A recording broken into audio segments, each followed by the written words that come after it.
All right, I think we can get started right about now. Right about now. Right about now. Are you ready to go? Where's my chat at? Is the chat here? Can we find the chat? Is the chat happening? Isn't it happening, chat? I think so. Hey, everybody. Look at that. Welcome to the show. Hi. Happy Monday afternoon. Happy President's Day. You might have the day off. You might not. It depends on if you have the presidents in mind to take the day or not. Of course, on this particular President's Day, we are... in these quarters anyways, showing great respect to Jimmy Carter, who currently is not seeking further medical help in regards to his, I guess, his ongoing bout with cancer. And I think actually he might actually be wrestling with the angel of death in person because he's so old. Bless his heart. So he's decided to go home and receive hospice care at his home where he can be around Rosalind and the rest of the family and that kind of stuff. And what a lovely human being and what a blessing and he is. And there you go. So this President's Day is dedicated lovingly to Jimmy Carter, who, by the way, will not approve of the language that I use today. Full disclosure, James Carter would tisk my way for some of the things I'm going to say today, although I think he would agree with my sentiment, and I think that's the only place we differ, is I'm a bit of a potty mouth for Jimmy, and that's okay, that's all right. It's I'm an acquired taste, and I happen to think God thinks I'm hilarious, so we're all good. So, a couple of things. One, we got to talk to Philip Ittner this morning. If you didn't get a chance to see that, go check it out, because Biden was in Ukraine today. He went to Kiev. He met with Zelensky. They had a sit down and a co-op and meeting and a couple of handshakes and smiles for cameras. He went for a walk to the wall that honors the Ukrainian dead soldiers who've been fighting, and then it was just cool. He flew into Poland, 10-hour train ride to get to Kiev. And then I don't know how they evac'd him, but he was out of there fairly quickly. He was there for a couple hours. But the symbology of it was not lost on everyone in Ukraine and all of Europe and everybody except the douchebags that we will be talking about today. Because today is the day we remember, in the annals of history, the butthole of bygone. Of days bygone, by golly, there are great things that have come and gone in a poof. That were like, you remember that thing? Not really. Those things. A lot of the Trump rallies are that way. They all kind of, if you look in your head, don't they all kind of smush together into one just greasy, sweaty, complainy bitch fest? You know what I mean? Like we covered all of them practically, and they all at this point in yes, looking back in the annals of history, if you look back on those, don't they all kind of in your head just kind of go into like a glob chat room? I think you know where I'm coming from. I think you know what I mean. And then there are talking points that have been like that, like Republican talking points, like the price of wood, and of course the price of eggs at this point. I think wood, eggs. I think it has something to do with Ben Shapiro's inability to make a woman come or something like that. But anyways, that was a big, and then it just kind of, you know what I'm talking about? It goes, and it might seem like it was a big deal at the time, or people wanted you to think it was a big deal at the time, and then in retrospect, you're kind of like an old person. You're like, shit like that happens. I'm not going to get all caught up in that bullshit. In my years, once you've seen that much bullshit come and go, you stop blaming the bull and watch your step. That character I just created had improv some wisdom there, After you've experienced enough bullshit in your life, you stop blaming the bull and start watching your step. By God, that might become another Sparksism. I think I accidentally wrote that shit right here, no pun intended.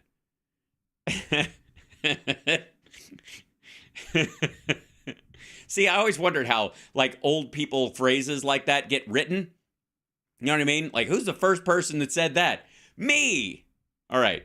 So it is pretty good. That's pretty nice. And I tell you, I wouldn't have come up with it. I had to do a character voice and then improv in that, and from the out of the mouths of characters. Right? Yeah. Anyways, so welcome to the show. It's Hal Sparks Megaworldwide. Like, subscribe, give a thumbs up, support the show.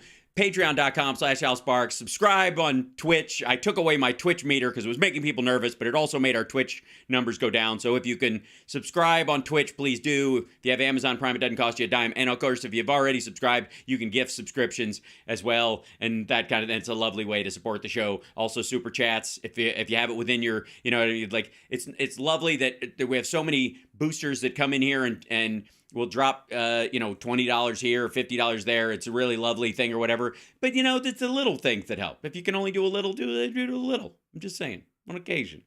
Think of it as a tip. It'll get you here you go, kid. Go get yourself a coffee. That was a pretty good idea. That was a thing. I can't be like Katie Mary giving out the $30 in... what is it, Australian? I don't know what that is, but it's beautiful, whatever it is. Or up there to Robert, you know what I mean? You can't always, you can't always do that, but yeah, here's a little something. You know what I mean? Put that in the tip jar. Maybe it adds up over time. You can get yourself an education. So whatever you can do is greatly appreciated. Same thing with Cash App and the Venmo and all that kind of stuff. And that said, now that I've gotten the part that I'm supposed to say better, but I haven't gotten now that I've said that, let me say this again. If you can't afford to help or you're not inclined to do so because of any number of reasons why you don't put money on the internet or whatever, that's fine. The whole point of this show is to take some of the weight off your shoulders, laugh at the insanity that's out there, and also give you a perspective and some information that you might not see otherwise. Inform, educate, and entertain, bring some hilarity to your life. And if, the whole process of me asking you to help out, if that, gets you a little nervous or upset, don't. Just plug your ears and walk away whenever you see me doing it. I'm okay with that. It's okay. That said, you can also just, if you want to feel better, thank the people who do. Say, hey, thanks. When it happens, just make sure that you let them know. Even the people do like points on Twitch, whatever. Hey, hey, I don't know how I got into this character. I'm going to be doing this all day. I can just feel it right now. So let's jump right into the show because there was rage going on. Rage was happening in the D and the C because the People's Party, who are partying for the people, a movement of people in the partying people, party people in the House say, oh no. The Peephole Party put together, or people alleging themselves to be the People Party, who do not, by the way, represent a majority of the people in any sense. I know, it's weird, but it's true. But it's a bit odd. You're like, wouldn't the People Party represent a lot of the people? At least a plurality. It should be the plurality of the People's Party. Otherwise, it's just a bunch of pissing in the wind. But the People's Party, who are, by the way, fucking killing it on Rumble,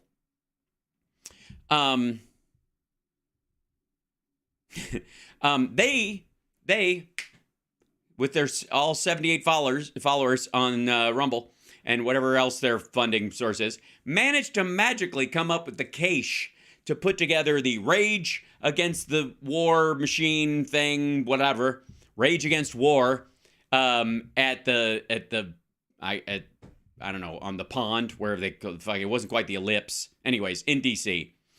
And a bunch of little like breakout group versions in like Seattle, and I think they even had one in the Portland crater, RIP Portland. I don't think it exists anymore. But with all their 78 followers managed to drum up enough money to put together an enormous thing. And I know what you're thinking. Who's their Ginny Thomas? Who's funding this under the table? Who's the squirrely, fucked up, psycho billionaire Peter Thiel type or Putin front person that's feeding them money to pay for this? Gee, I don't know. They put the whole thing on for free. Who can say?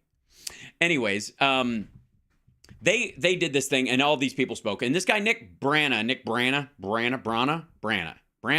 with Brana, put this thing together, and everybody was supposed to speak at the thing. Had a little blurb video. You know how when you go to an event and they have big video screens and they pre-play this like, and now, ladies and gentlemen, blah, blah, blah, and there's a graphic and a little blurb about them, and then intro music, and then you walk out, and the video is like a minute or so long, something like that. That's your intro thing. They do it at awards ceremonies and shit like that. Okay, they did one for everybody who's speaking at this thing. I went looking for video of the speeches, which I managed to find. We'll see how the quality is. Apologies ahead of time if it sucks ass, because I'm not pre-watching these things anymore. But they all, see these? Look at that. There they go. Everybody, there's Tulsi. Look at that. Gerald Celente. Douglas McGregor. Yo, man. Yo, it's Supreme, yo. Yo, it's Supreme. You can tell his name's Supreme because it's on his hat. Medea Benjamin from Code Pink, who otherwise seems like a fairly decent person, but in this case is fairly awful. Kim Iverson, Max Blumenthal, what a shock. Hey, it's Scott Ritter. This technically speaking, this little clipperoonie that's 2 minutes long, I don't know why he gets more video than other people. That's interesting. Got 12 thumbs up, though. So, no thumbs down. I don't believe that. I personally don't. And it got a lot of watches. It got more watches than the other ones. But he got canceled. And maybe that's why. Maybe that's why it got more views than not. Yeah, because he got canceled because somebody went, he like tried to fuck a kid, right? And got caught and went to jail for it. He's trying to, he basically it's like inviting one of the regulars from To Catch a Predator on, right? You realize that? And they're like, oh, all right, well, we've got enough creeps coming already, so we probably shouldn't gild the lily. So, yeah, he was canceled. Dan McKnight, Lee Camp was there. Was he? Glenn Greenwald? I don't know. I think that was just a video. Lucas Cage. Hey, it's our friend Richard Wolff. Good old Prof. Wolff. The Marxist professor whose every paper he writes this is the end of capitalism. He's been writing the end of capitalism since 1981. And, by the way, at the same time, complains when the stock market goes down because he's got huge investments, because he's basically worked as a pocket padded professor his entire life, and has plenty of money to put away, and also lied on his doctoral thesis, on his PhD, lied on his PhD. Yeah, Richard Meders, I don't know who that. Jeffrey Sachs, he's the guy who's been constantly telling us that Russia's like this close to winning all year. Hey, there's Jimmy Dore. And then I guess Nick Brana got a second one down. Look at this. I don't know why that is. Did he get, because he runs the thing, he got a revised one down here? Or they're just on a loop or some shit? I don't know. Anyway, so they crank these out. This is him, them promoting it. Them pulling clips from Jimmy Dore. This is, I guess, their little, at some point, if they, maybe we'll look at some of what the People's Party actual gathering is, but it's hilarious. That most of these are just hours, they're at least an hour long. Look at that People's Podcast. Lee Camp came on looking all smoldering, although the tip of his nose is red. He's like smoldering with a cold. I don't know why that is. But anyway, so this is the People's Party. They put this whole thing on. The big put on is their big put on. So, hold on, that's not that guy. We'll do this one in a minute. Here you go. So this is, I haven't watched this yet. This is the video they made of Jimmy Dore for his promo that's like a minute long, something like that. We'll check this out. It's probably got an ad. Rub this tart liquid on your teeth before bed to regrow your teeth and gums while you sleep, and never set foot in an expensive dental office. Oh, he's got like intense music, bruh. It's intense. Hold on. Let me just make this. Hold on. I don't know why this needs to be louder for me too. Hold on. Get up here, you silly. So I can hear it as well as you guys can. Ukraine war is not going to be won by Ukraine. The Afghanistan war is not going to be won by the United States. this is after we left. I remember, unless this is his French cuffs phase, which I think he's still in. But Jimmy recorded this after Biden got us out of Afghanistan. These wars are not meant to be won. These wars are there because our government is so corrupt that we have a death economy, meaning that the people who pull the levers inside of our government are controlled by the war machine, meaning Raytheon, Boeing. It's a lot of he's having to, you notice how much he's having to describe his own descriptions, meaning he has to say what he means, meaning you may not understand what he's saying because you're like, what the fuck are you talking about? Meaning he thinks you're dumb and therefore has to keep dumbing down what he's saying, meaning his audience is full of shitheads. And Melissa, thank you so much. And Blue Karma, thank you so much. All I had to do was ask. That's so sweet. I appreciate it, you guys. And thanks for the gifted subs. So also, even these companies he names, especially like General Dynamics and Boeing and some of the, they make a lot of commercial shit too. So if we go into World War III and the world is completely destroyed in nuclear Armageddon, none of these people make money.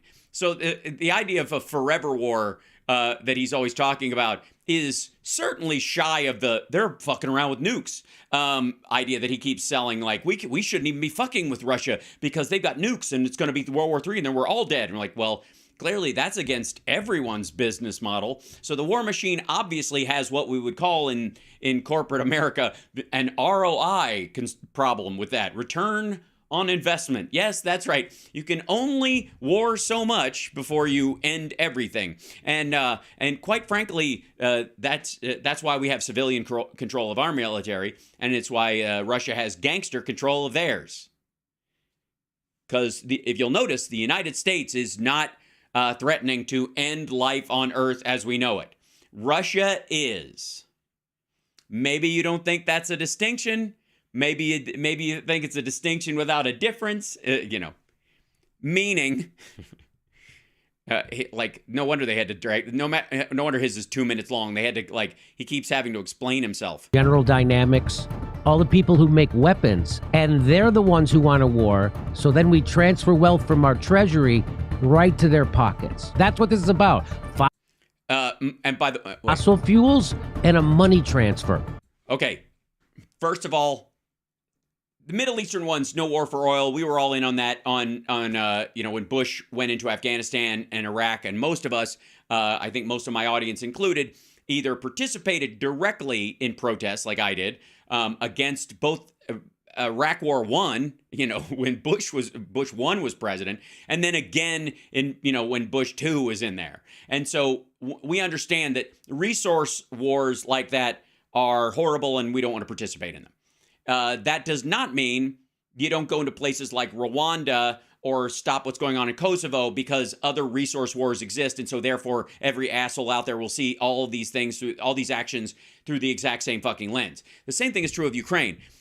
There is no end game where Ukraine gets their own sovereignty and exists as a country, and the U.S. has petro-dominance in Europe.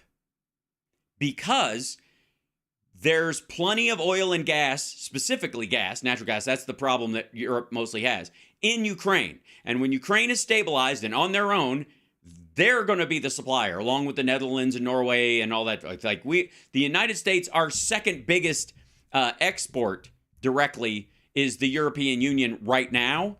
That is not going to be an ongoing endeavor. The primary one is Central America, Mexico, and South America via pipelines and the like. We don't need to turn gas into liquefied natural gas and then turn it back. There's no point. It's an unnecessary expense. It's an unnecessary complication. Nobody's interested in it, honestly. And we're moving towards renewables so fast that we're just going to be basically selling everything that we have anyways until nobody wants it anymore. And again, this guy is against the, quote, Green New Deal in the same way that Tucker is. It's not about the freedom of the Ukrainian people. That's why we provoked this war. Oh, but yes, we provoked this war because 9 years ago now, 9.5 years ago, Yanukovych was toying around with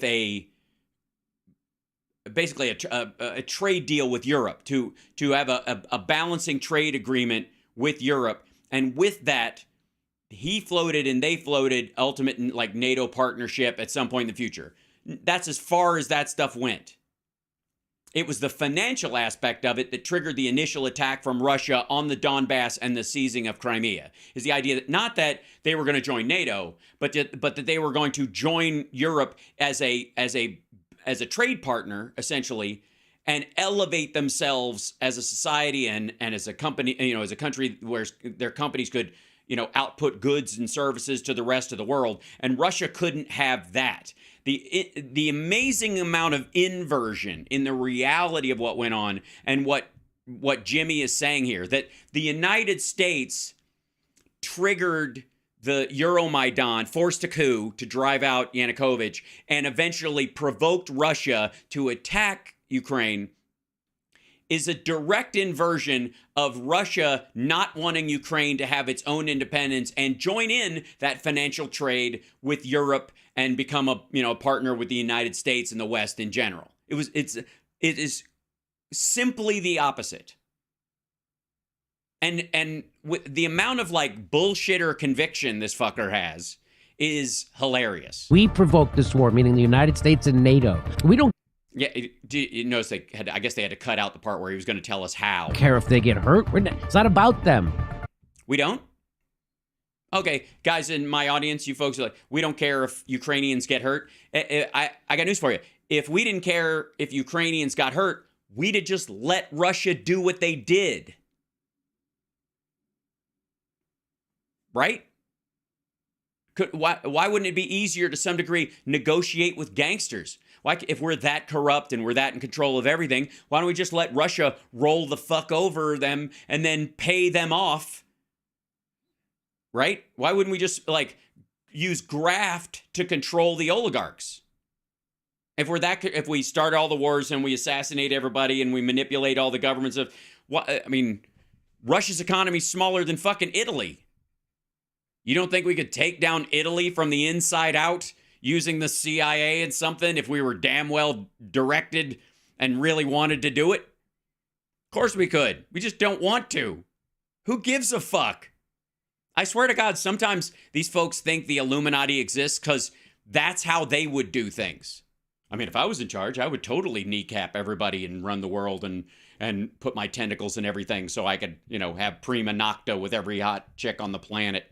It's about us trying to put a hurt on Russia economically. Yeah, that's all we were doing. We're just trying to put a hurt on them. We're trying to put a hurt on them. Well, why? Well, certainly, obviously not because of all the people they killed in Georgia, or all the people they killed in Chechnya, or all the people they killed in Syria, or, it couldn't possibly be that. It's just we're in that big a competition over gas revs that the only way we can get ahead is not to increase production. Keep in mind what Jimmy wants you to you have to believe something for this to work. What Jimmy's saying, you have to believe that the U.S. government, which is the source of all evil on the planet and the most corrupted thing in the world, and doesn't care about the people and homelessness and the environment, and it wants corporations to turn us all into feedstock and all that stuff. You have to believe all that stuff, and yet that the U.S. government would choose to take a chance on provoking a nuclear war to cut gas supplies to Germany in particular, instead of, say, I don't know, opening up gas leases willy-fucking-nilly and just poisoning our own rivers and streams, since we supposedly don't care about our own people. I don't even know why we would give a fuck. So why wouldn't we just why don't we stake out all of our national parks? Why haven't we done that part yet? Because it's financially, it's a way easier gig. And apparently Americans are stupid and we wouldn't even notice if it was happening. In fact, U.S. assistance to Ukraine is more than every country in the world spends on its military, save for the United States and China. Mm-hmm. Yeah, it's an active war zone. It's not always like that. This is not, we don't do this every year with Ukraine. We don't do this every year with any country. And by the way, after the U.S. and China, the drop-off is like... And you wonder why we can't have nice things in the United States? We have a lot of nice things in the United States. Jimmy lives in one of them. It's called the Hollywood Hills. This millionaire Marxist lives in a $1.4 million house, which, by the way, is definitely worth 1.8 now. Jimmy makes millions every year. Jimmy does zero volunteer work. Jimmy does not do reports where he goes to the scene of things. Like, the only thing he's ever done that we've seen him outside of this fucking place is go to New York to be on Tucker's show and then go to this rage nonsense. Wonder why there's people sleeping under every bridge in the United States? There's not, for the record, there are not people sleeping under every bridge in the United States. I'm just saying. This is, if there's ever been an indication that Jimmy only goes to 3 places in the United States, and 2 of them are in the LA area, and even then he drives the same 3 roads over and over again. Yeah, this is it. You wonder why we don't have people have to half their medicine in the United States? Why people die when they get sick in the United States? A lot of people die when they get sick in the world. I'm just saying. Sickness is the number 1 cause of death that's not riding your motocross bike off of a roof of a barn into a flame pit to show off to your redneck friends. You wonder why? Because we live in a completely corrupted country. Not a little. We might be the most corrupt country in the world if you look at our corruption. But tell me about the corruption, Jimmy. Also, then why do you live here? Honest to fucking God. Why? How does this make any fucking sense? Yeah, say we're the most corrupt country in the world of all the corruption. If you look at our corruption, which I mean would be a form of corruption, in it you'd be corrupting your own eyes. Do you know how much money? You know how much corruption is in a $1 trillion defense budget with 1,000 military bases around the world? I don't know. I'm going with 3 to 5%. I mean, that's pretty standard. About all of it. Oh, okay. Right, there you go. Apparently every soldier, all the VA, the weapons they're using, it's all corrupt. I mean, someone should call Ukraine right now and tell them not to use any of the gear because it's going to fall apart. Apparently all the bolts are made of marzipan and Play-Doh, and if you try to start the thing, it'll fucking blow up. All of it. It's all corrupt. It's all corrupt. All of it. Every bit of it. The soldiers probably use their pay to buy drugs, and not the good kind, right, Jimmy? It's all corrupt. All of it. About all of it, almost all of it. So maybe we'll give them parts of the F-35 that are assembled in Turkey. Almost all of it. That's it. There you go. Almost all of the budget is corrupt. By the way, do you have any fucking idea what he means by corruption in that little screed, this little diatribe he just did?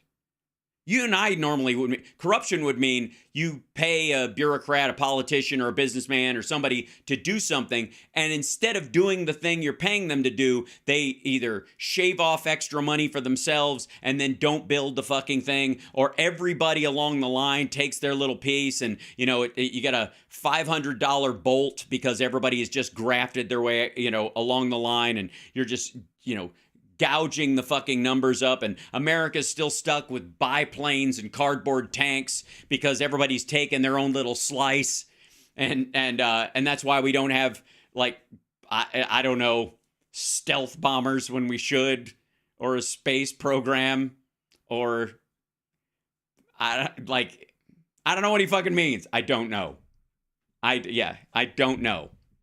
I don't think you do. I don't think he does. But there's a bunch of these, by the way. Let me see if I can find, that's Lionel. Hold on. Yeah, this is Richard Wolff's. I didn't even know he was speaking at the fucking thing. Watch his. It's real short, too. Can drinking water before bed burn 46 pounds in 2 weeks if you are struggling to lose? No, it is not. No, it can't, by the way. Deal with the inflation. Our government is raising interest rates. While you're getting killed with this, they cut off the top of this. While you're getting killed with inflation, our government is raising interest rates. That's because the Fed and assholes like this actually believe that we're in monetary inflation caused by too much cash in the system. And so you raise interest rates to raise the cost of borrowing. Therefore, you lower the money supply. Therefore, there's not as much money to go around, and people, aren't buying as much stuff, and prices come down. By the way, that's happened. But on top of that, a lot of the inflation is just caused by the reshoring of factories and the exfiltrating out of China and the end of global supply chains as we know them. That is going to be an expense that is part of every product you buy for quite some time, probably the next 5 to 10 years. And then it'll settle out over that time. But as we move these factories back home and we're paying living wages to people and having labor, that actually can have health insurance and all those other kind of things, have unions and the like, the price of the stuff they make is going to go higher. Now, there's a way around that.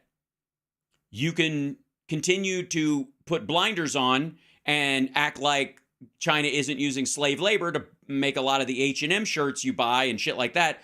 Or you can go, all right, it's not an $8 shirt. It's an $11 shirt, because I'll think of it as an anti-slavery tax. That, of course, hurts poor people and middle-income people, small businesses and medium businesses, because for them, a few rising levels of interest rate cripple their ability to function because they have such debts. What are the consequences? Okay, first of all, I don't know how this ties into Rage Against the War Machine in this regard. Seriously, this is him bitching at Jerome Powell about using Volckerism to try and solve the financial system we're in. Absolutely zero to do with Ukraine. Zero. Here's the irony. Okay, this is the ironic part. It's like rain on your wedding day, I suppose. Raising interest rates is to slow the inflation. Yeah, but the government's expansion of money spent on the war in Ukraine is the opposite. I see. Okay, so, this is where we go into it. Okay, so for those of you that have just woke up from a coma, how long are you in the coma, Art? I have no idea. Let's play a little game, Art. Elvis, living or dead? Living. Long coma, Art. Long coma. In 2020, COVID struck the economy, and over the course of the next year and a half, it blew a $20 trillion hole in the U.S. economy, not just with the destruction of businesses and the money that was spent and money that was not made, but also the death of people that will no longer make money because they're dead. And the U.S. government and the Congress in particular stepped up and tried to patch that $20 trillion hole with $6 trillion worth of unemployment insurance and PPP loans and all that kind of stuff. Okay. You can't patch a $20 trillion hole with $6 trillion fucking dollars. And the idea that there are too many dollars in circulation and that is the cause of inflation is Volckerism at its worst. That is not how we got here. Before, they were like, well, the way we solve a monetary issue where there's too much money in circulation is we jack up interest rates and we'll balance that fucking part out. Well, look back at all the times that's been done and it's had some function and actually appeared to work or did work. And you will find that there was no pandemic the year before that happened. Never happened. There was no no pandemic before like the 82 crash. There was no pandemic before the dot-com bubble, or 2008 for that fucking matter. Ugh. Makes inflation work. Everyone who's ever studied economics understands that a sudden increase in a government expenditure is inflationary. Yeah, that's true. if it's out of fucking nowhere and there's not a giant pandemic wrecking the entire global economy. What the fuck? Why do these assholes, I don't even know why this became a sidecar issue today, since this is supposed to be, rage against the war machine.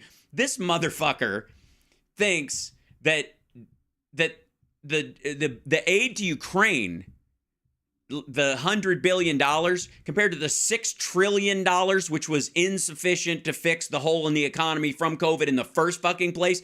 He thinks that this, just as we're solving this $6 trillion slush fund the government threw at these, you poor fuckers out there, you've got, what the problem is? You got too much money in your pocket. Just ask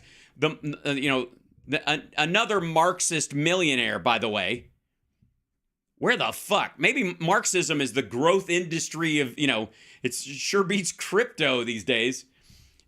This motherfucker thinks $108 billion in spending, or even double that, if we went for 2 more years, that would have an impact on the U.S. economy, which is a $20 to $26 trillion yearly GDP.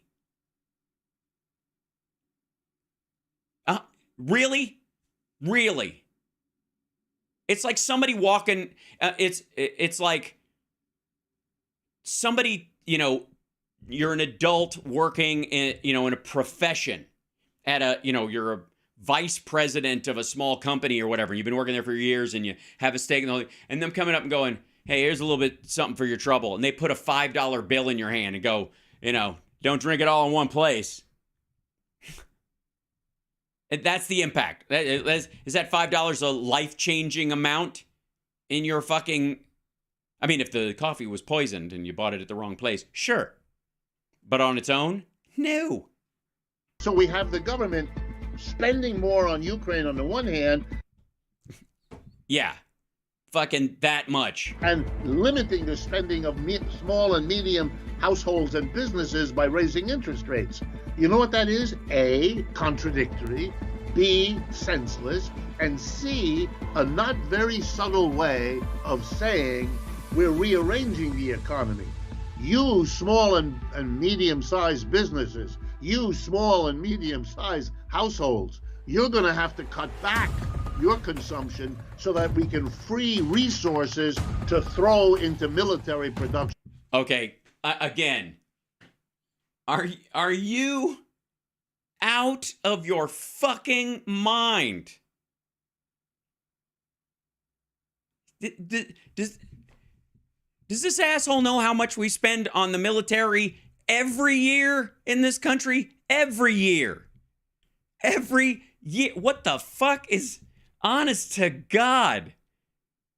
What is he worried about? Like, what business is he talking about? The restaurants around Raytheon, because the people at Raytheon are like, fuck, man, I got to go back to work. We're making fucking bombs. And I got to eat quicker. Hey, serve these up. Give me a Diablo sandwich and a Diet Dr. Pepper. I'm in a goddamn hurry. Like,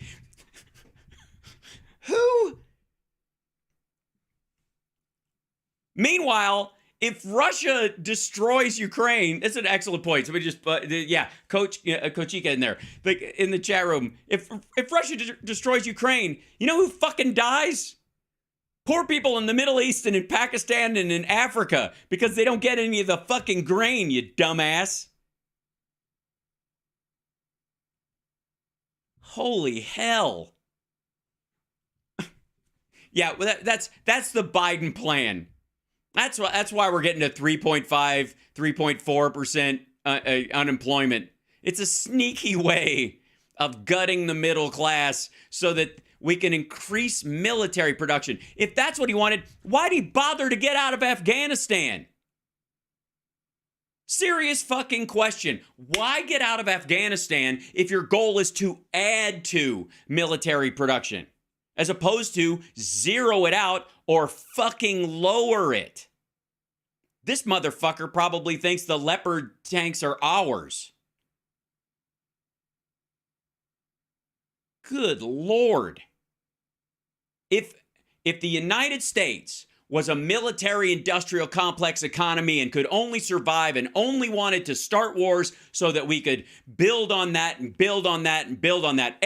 Our military bases all over the world would only be in places where wars actually break out instead of areas where they basically guard shipping lanes. And secondly, we just stayed in Afghanistan. We would have kept Bagram and said, fuck it, we're going to use this to fly strafe runs on Kazakhstan or other shit. Like, it's just goofy. Why shut down Afghanistan if the goal is to just keep compounding it? The total expenditure on Afghanistan was somewhere in the order of $5 trillion fucking dollars over the course of the 20 years we were there. If Biden's all about get that military industrial complex rolling again, why the fuck get out? Why shut off that gravy train for him and open this chintzy little, flea market of a military sale? Good luck. And he doesn't care about our men's lives.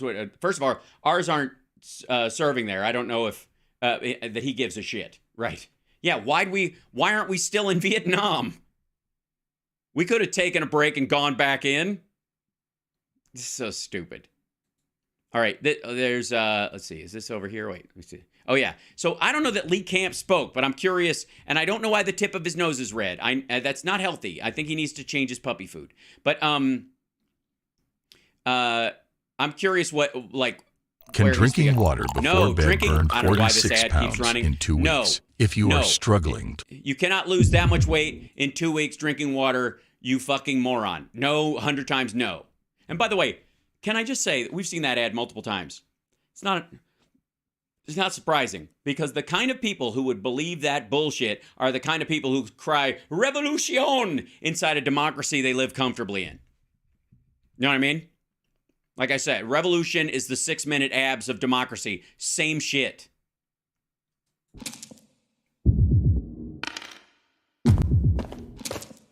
NATO has begun plans to make the human mind their new domain of war.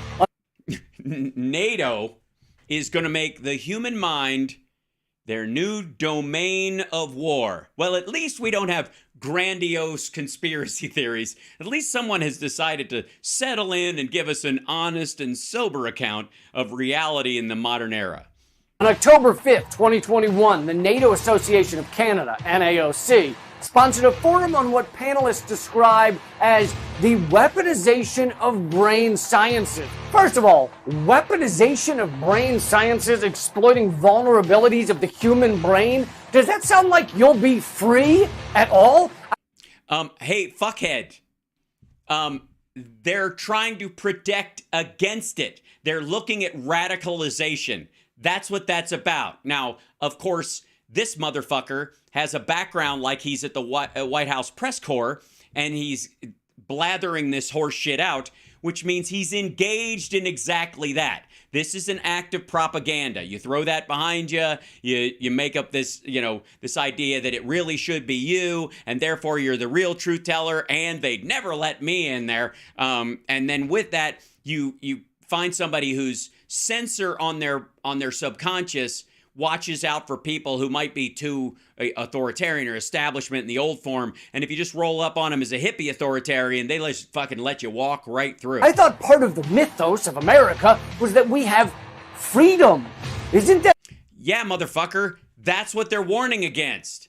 That Russia and China are actively engaged in propaganda on a scale we have never seen on the planet before. The Nazis participated in it. They effectively built the substructure of modern mind control. Not to mention fucking cults like, Hale Bop, the Heaven's Gate cult, and fucking Jim Jones. That's what they're talking about. They were like, hey, not all war is about physical violence. Sometimes it's about subterfuge and the manipulation of the human mind. They're not working on ways to do it. They're working on ways to defend against it. Holy fuck. Like one of the big ones, but I thought the one free place we had remaining was our fucking minds. But nope, here is NATO saying they want to make our brains a battlefield over which they hope to gain control. Well, I'm gonna guess, since it's that was part of an organization called State of the Free Press, that they were concerned that there wouldn't be a free press, because that's part of the Western value system that we seek to elevate and work towards. I'm just... Nah. One NAOC panelist stated that the rapid evolution of neurosciences as a tool of war hinges on developments in artificial intelligence, big data, and social media. Using advanced AI, gargantuan amounts of data, and pervasive social media could, eventually, create a fully gaslit society in which nearly everyone is living in some form of false reality, not actually understanding the root layers of their existence. The panel's focus was... Yeah, that sounds like they're concerned. They're not saying, like, how can we carve off a piece for that? Guided by a 2020 NATO-sponsored study titled Cognitive Warfare and authored by Francois de Clazel. According to de Clazel's report, the objectives of cognitive warfare are to make everyone a weapon and to harm societies, rather than simply targeting an enemy's armed forces. Right. Yeah, that's what they're worried about. I don't know what the fuck is... What the fuck?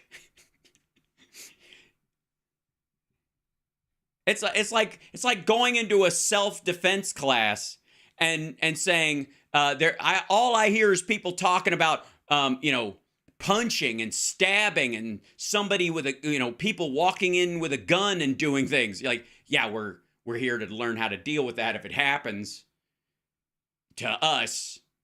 We'd like to have some options rather than just sit back and wait for it to happen. So preparation is a conspiracy now? Furthermore, cognitive warfare is potentially endless, since there can be no peace treaty or surrender for this type of conflict. Right. It's propaganda. That's their concern. Holy fuck. Now try to tell yourself you aren't a raving psychopath, you raving psychopath! All right, yeah. That's the best clip they could come up with for him. They put that together. They were like, this is our guy. This is nothing sums up. Please tell me these assholes didn't send in their own clips saying, put this slice up. This really sells it. I need people to know exactly who I am and what I'm about. And it is the perfectly camp clip. It really is. You got to admit, it is. You take something that someone is saying and you invert it, something that people are defending themselves against or concerned about.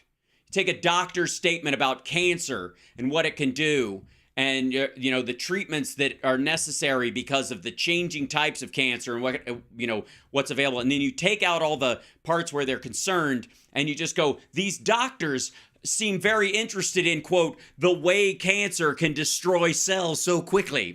To have a little bunny fuck you drop by. God damn. What a bunch of goofy bullshit. All right, now, where are we? Not that asshole. Nope, we'll get there in a minute.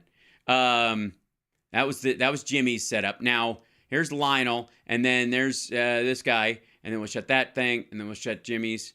And then that was Lee's. Here we go. So this is, I don't know how much we'll be able to take of this. We watched a little bit of it earlier, just a slice. But this is Jimmy Dore at the... Can drinking water before bed burn 46 pounds in 2 weeks? If you are struggling to lose weight and you're over 25, that's chia seeds. You need to hear that. Isn't water. All right. So I'm reminded... when I look out here, my friend Barry Crimmins, who was a hilarious and he was a courageous comedian. He was a staunch critic of the U.S. government. If he was alive, I'm sure he'd be here today. People would always ask him, hey, if you don't like America so much, if you're such a critic, why don't you move to another country? And he said, I would, but then I become a victim of our foreign policy. Oh, I see. So you stay on this side of the lion so that you can bitch about it, rather than, I guess, die for your principles and stand up for what you believe in or show the place you're good.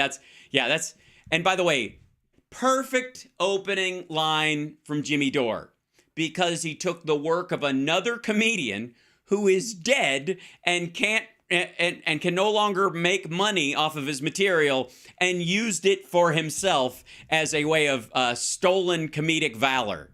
Honest to God, this is dead on. This is perfect Jimmy Dore. Joke worked twice. Yeah, when he told it and when he told it the second time. It's also not a joke. It's a nihilistic, semi-sarcastic statement. There's no punchline. It's not a joke. He used to say there's a reason why there's... Oh, shit, he's going to keep stealing from this dead guy. ...no viable third party in America. It's because corporations don't want to cut a third check. And that's a shame, because the two parties in America that we have just ain't cutting it. They both support... Oh, see, like cutting it and then cutting a check. So ain't cutting it. Also, is he going to let us know when he stops stealing this dude's material? Sending over $100 billion to Ukraine. We could have spent that money saving lives with universal health care, but instead we spend that money taking lives overseas, which is our specialty. We send them what we call foreign aid. Oh, I see. By the way, curiously enough, this is very MTG. We're giving military aid to Ukraine right now. We give them foreign aid, to help them with food and refugees and that kind of stuff. That's foreign aid. The military aid is directly that. It's written into the budget as such. It's recognized as such. We give foreign aid to a lot of other countries that we don't give military aid to. And we give military aid to countries that don't need our foreign aid, for example, like Israel, for example. We don't give, per se, it isn't foreign aid that we give Israel. We give them military support. We have a treaty with them that involves us giving them military aid. I don't know of any particular directive. Maybe we build bridges for them over there or help them with some shit, but most of it's military aid.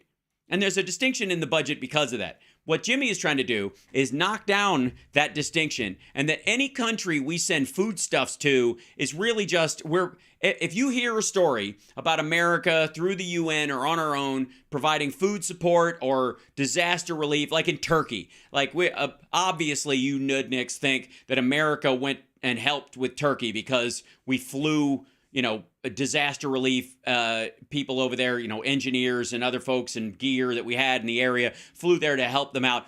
Nah, what we did was we just sent guys with guns to just shoot anybody who was trapped, because that's the only thing we're good at. Foreign aid, that's money to another country. We drop care packages on their heads from the sky, but it's not full of food. See what I mean? So anytime you hear that the U.S. is providing, like food aid or financial aid or whatever, just assume it's a bomb. And the only money we have left over, we're going a little bit of dry mouth because he's high. Also, he's reading someone else's jokes that, and that kind of crowd. I mean, his biggest problem right now is the wind blowing away his jokes, which are someone else's, and he doesn't have them memorized. Going to spend shooting down hobby balloons. Can you imagine if the Independence Day was just about balloons? Oh, God. I think it would go a little something like this. A puppy. I mean, the movie. Yeah, I know. Right? I mean the movie. The aliens are invading, and man, they are taking their time. At least Macy's figured out how to make a balloon look like somebody. They could attack us with Superman or something. Would Mickey... Oh, man. Please, what the fuck? Mickey Mouse's adorable ears eavesdropping on our cell phone conversations be so much worse than the NSA? I don't think so. The NSA? We don't have spy balloons. Who the fuck did he translate these off of fucking WeChat? Do you know we could end this war today through diplomacy, but our... Yeah, if Russia would just get the fuck out. Politicians want to enrich weapons manufacturers so they keep donating to them to the tune of $100 billion. Hooray! When the jokes are failing, go to Clapter. ladies and gentlemen, clapter is a term that we comedians use for a reaction from an audience that is not laughter.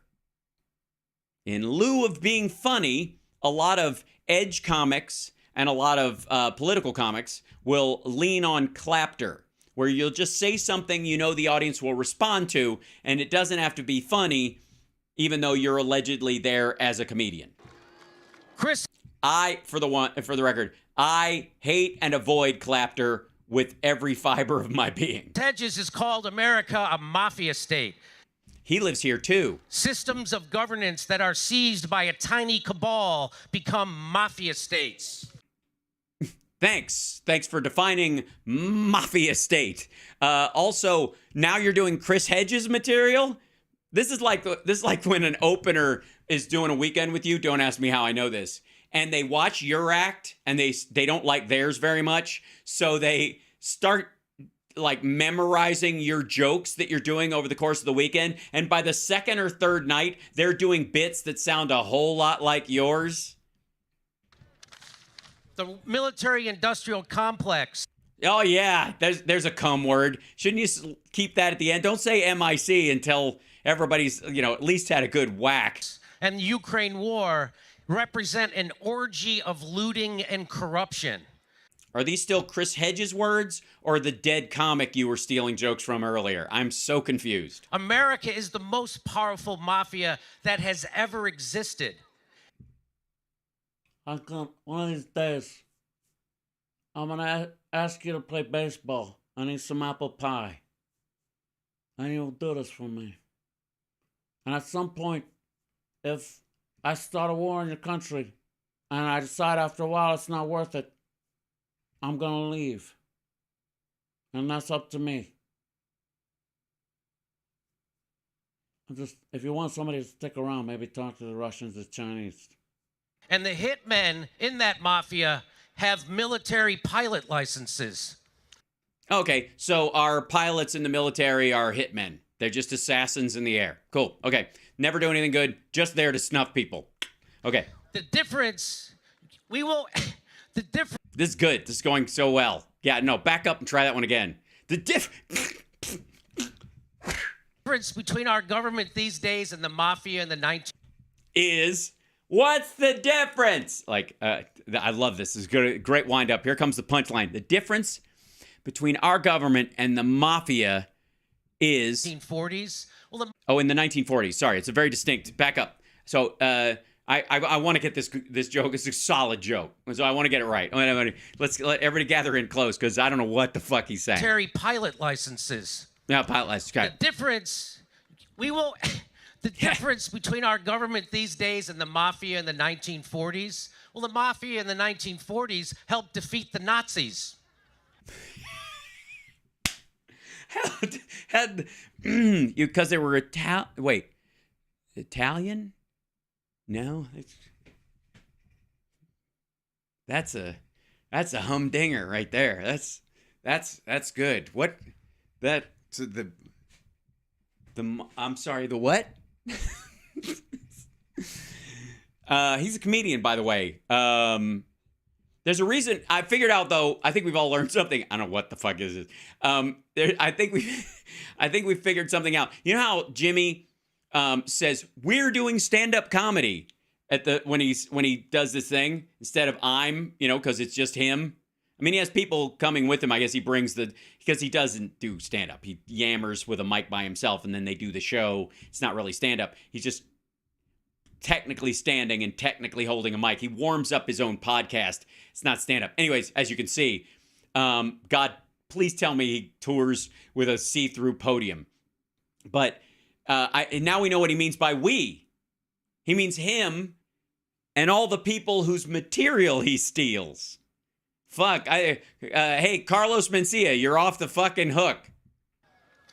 They use longshoremen and union leaders. It's a sad day when you can't even trust the mafia anymore.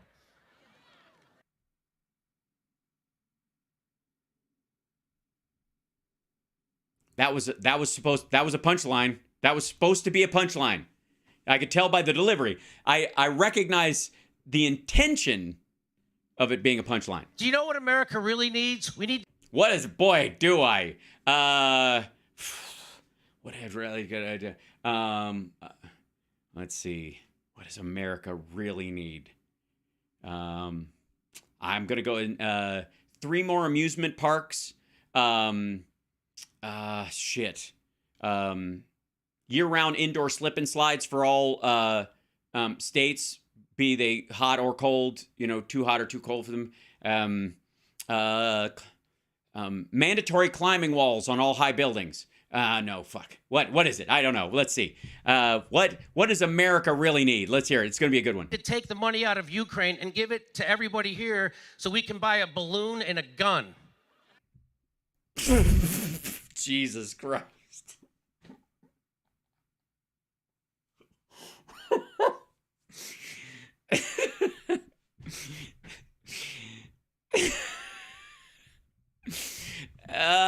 Look how proud he is of that one.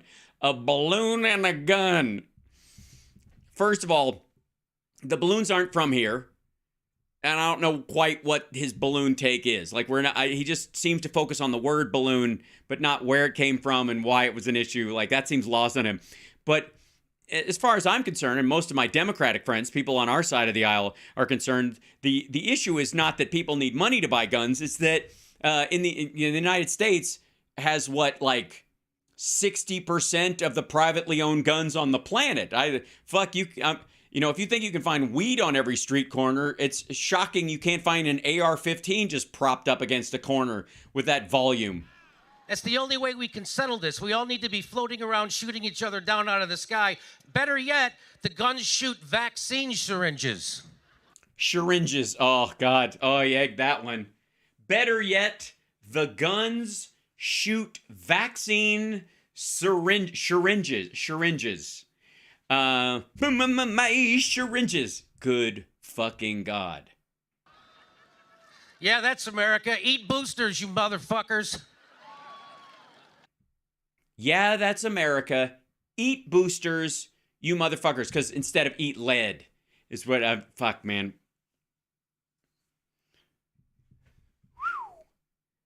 This was supposed to lighten the part of the show and make it more palatable and kind of like... It's a big selling point. Also, for the record, half the people that are there are filming what a travesty this is. They aren't there because they're like in on it. They're there because look at these assholes. America is so corrupt, even our peace... something like that. Try it again. Let's back up. Let's try it again. Yeah, that's America. Eat boosters, you motherfuckers. America is so corrupt. I'll say it. I'll get it. Hold on. America is so corrupt, even our Peace Prize winners are war criminals. That was, by the way, that was one of his lines on... He came up with that on a podcast the other day, or he floated it there. So he wanted to revisit it and just egged it. I guess he gets nervous in front of, actual crowds. Barack Obama won a Peace Prize, and he immediately ramped up the war in Afghanistan. By the way, this is him explaining that joke. That's what he's talking about. He's literally... obviously... He doesn't mean the people who've won the Nobel Prize for economics or medical research or whatever the fuck. I guess, but because in his opinion, Barack Obama was a warmonger, that means every other person who's an American who's won the Nobel Prize is a murderer. Bombing Libya, put a hit on Osama bin Laden, dropped 26... Put a hit on Osama bin Laden. No, I don't think he put a hit on Ann. It was the actual Osama bin Laden. It was one in particular. He wasn't just like, oh, just get me any old Osama bin Laden out there. Okay. 1,000 bombs in Syria. And that's the thing about those peace prizes. Nobody ever tries to win a second one.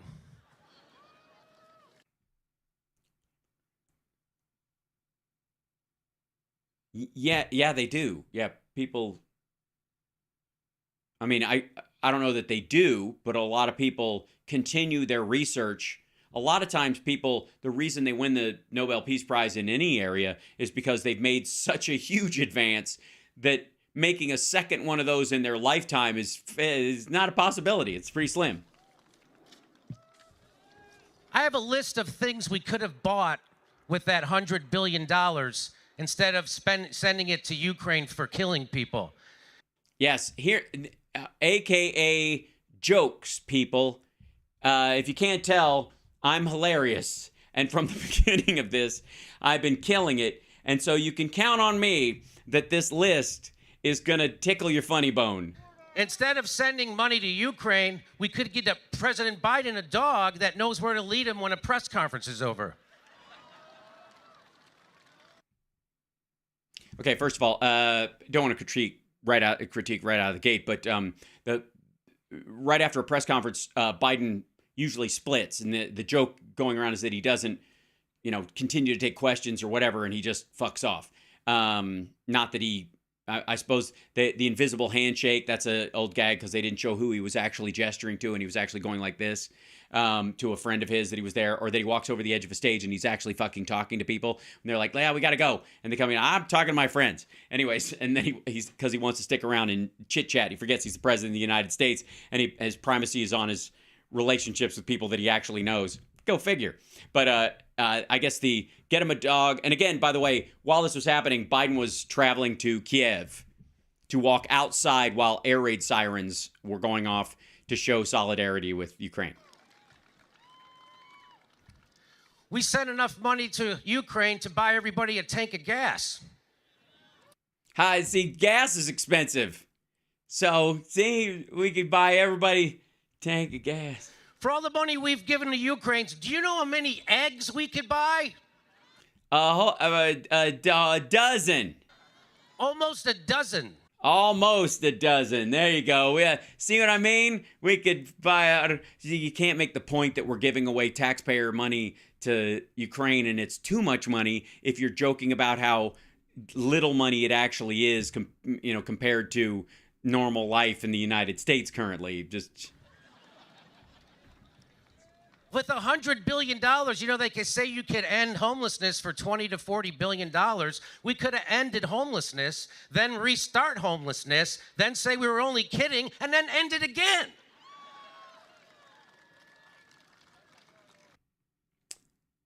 Closest thing to a real joke in the whole thing.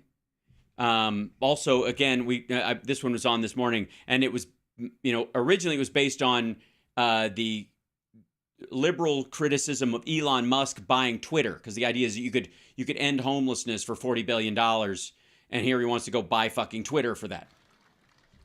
We can't end homelessness in America. We can't even fix the bridges that the homeless people live under. That's how corrupt we are. We just passed an infrastructure bill to fix the bridges. Just saying. Biden did that. Maybe that's why he's mad. Every American for $100 billion could have had a home. But it's way more important that we make sure nobody in Ukraine has a home, because now it's going to be turned into a crater. Why would that be? If Russia's just there to protect their own people, Jimmy, if they're just worried about their own people in the Donbass, why would every home in Ukraine be turned into a crater? Like Portland, by the way. RIP Portland. R.I.P. Portland. Sorry. You could give every homeless person in America $160,000. Or, if we want to help Americans but still show our support for Ukraine, we could buy every homeless person in the United States 7,000 Ukraine flag fleece blankets. Yeah.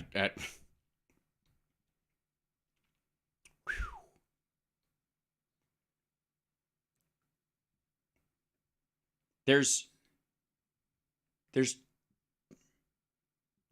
8 more minutes of this shit. I don't know if I can do it. We could have used that $100 trillion. The $100 trillion. We could have used that $100 trillion. $100 billion would have or 100 billion, trillion, billion. At this point, those kind of numbers, does it even matter anymore? Provided universal health care to all the people in Algeria, Botswana, Morocco, Rwanda, the Philippines, Sri Lanka, Thailand, Romania, Croatia, Mexico, and Peru. Oh, wait. We'd also have to secure all those places with military to make sure that that's where the money got spent. Which would be an added expense. Wait, those countries already have universal health care. My bad. Also, Sri Lanka, shall we? Hold on. It's weird that he chose that one in particular. Hold on.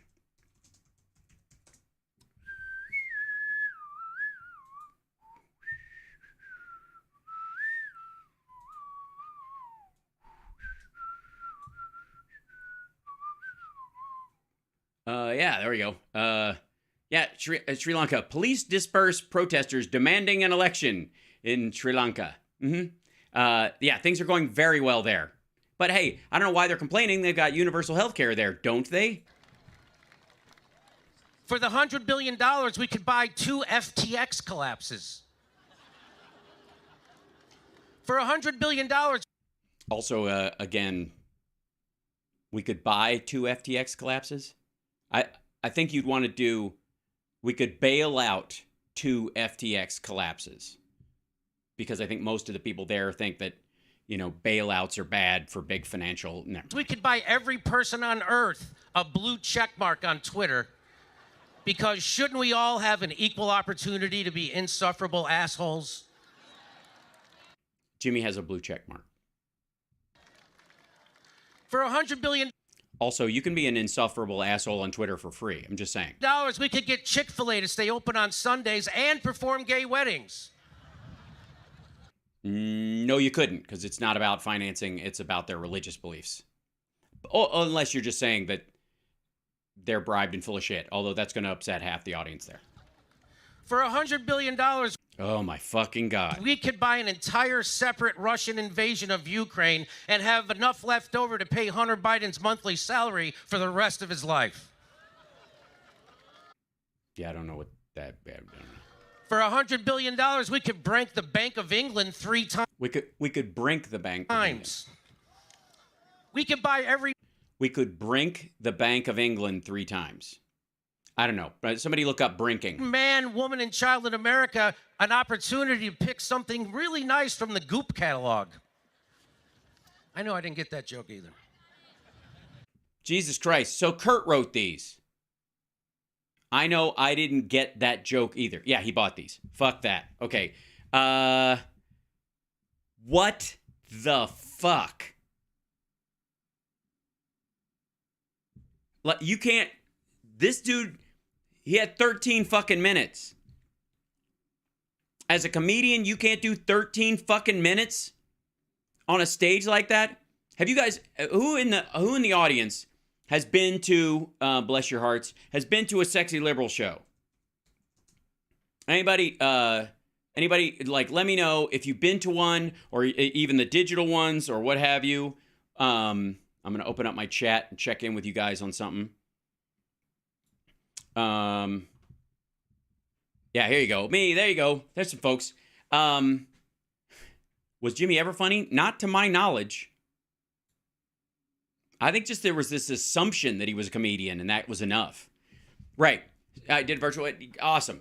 Did you have a good time? Did you enjoy my part of the show? Be honest. Understand that, like, that Steph and John and Frangela and myself, we have to draft up a new set practically every time. There might be a couple of bits we can return to if people want to see them again, but we have to, like, it can be even the same fucking day. Because especially during the Trump era, there was all this shit, like, you could have a whole week's worth of jokes written about him, and then he could do something so fucked up the night before the show that all your jokes were like, well, fuck, I'm not even going to be able to talk about this. Like, who gives a shit about that anymore? Look at this thing, right? And you'd have to write and not step on anybody else's. So I'd have to sit and it's not like we coordinated, like, hey, what are you doing? What jokes are you doing about his fucking the ramp or whatever the shit was going on, right? Like, we didn't have a powwow before the show. I had to just, especially when I went on last, I had to just sit back there, watch everybody's show, and they'd do a joke that was, you know, close to maybe my take on something, because we are all smart. And then I go, okay, can't do that one. They covered that. Okay, cool. Can't cover. All right, covered that. All right. And then I would just build my show in my head right before I walked out on stage, and I do 20 fucking minutes. Seriously.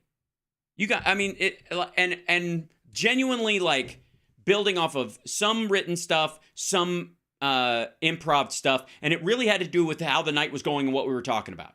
20 fucking minutes. And I gotta say, that's the easiest part of my day. That, like, all the other shit going on. Oh, thank you so much, Jan. Thank you guys for the super chats tonight. And Dennis, thank you for yours as well. He goes, if he's a comedian, I'm a fan of Donald Trump, meaning Jimmy. Yeah, I'd fucking hell. But I don't get how if you've been doing it long enough, you got no fucking excuse. At a certain point, it's either shit or get off the pot. You either know what you're doing and you do your time well, or you just shut the fuck up. Right, I would do Florida Man on request. I started bringing a guitar because people were asking for it. But if you guys hadn't just decided to do that, you know me, I'd have just done something else. I even added the Elvis thing once, or twice. I put it in twice because, Mar-a-Lago, because of the raid on Mar-a-Lago. Remember that? The night before, I was learning the chords to "In the Ghetto" by Elvis. I'm sitting on my couch downstairs. And it's fucking hard. It's a weird song. The timing on "In the Ghetto" is really odd. And so I was like trying to how can I play and sing this and do it and talk at the same time, and it was odd. But I just whipped it up for the night. I'm like, I'm going to do it tomorrow, right? So to me, if you can't walk up and do fucking and in front of a crowd that big that automatically wants to like you, that's the other thing. This asshole is performing in front of people who want to like what you're doing. That's not work. And the minute it becomes work on that stage, it's like, fuck you. How, I don't get it. I don't get it. I'm like, I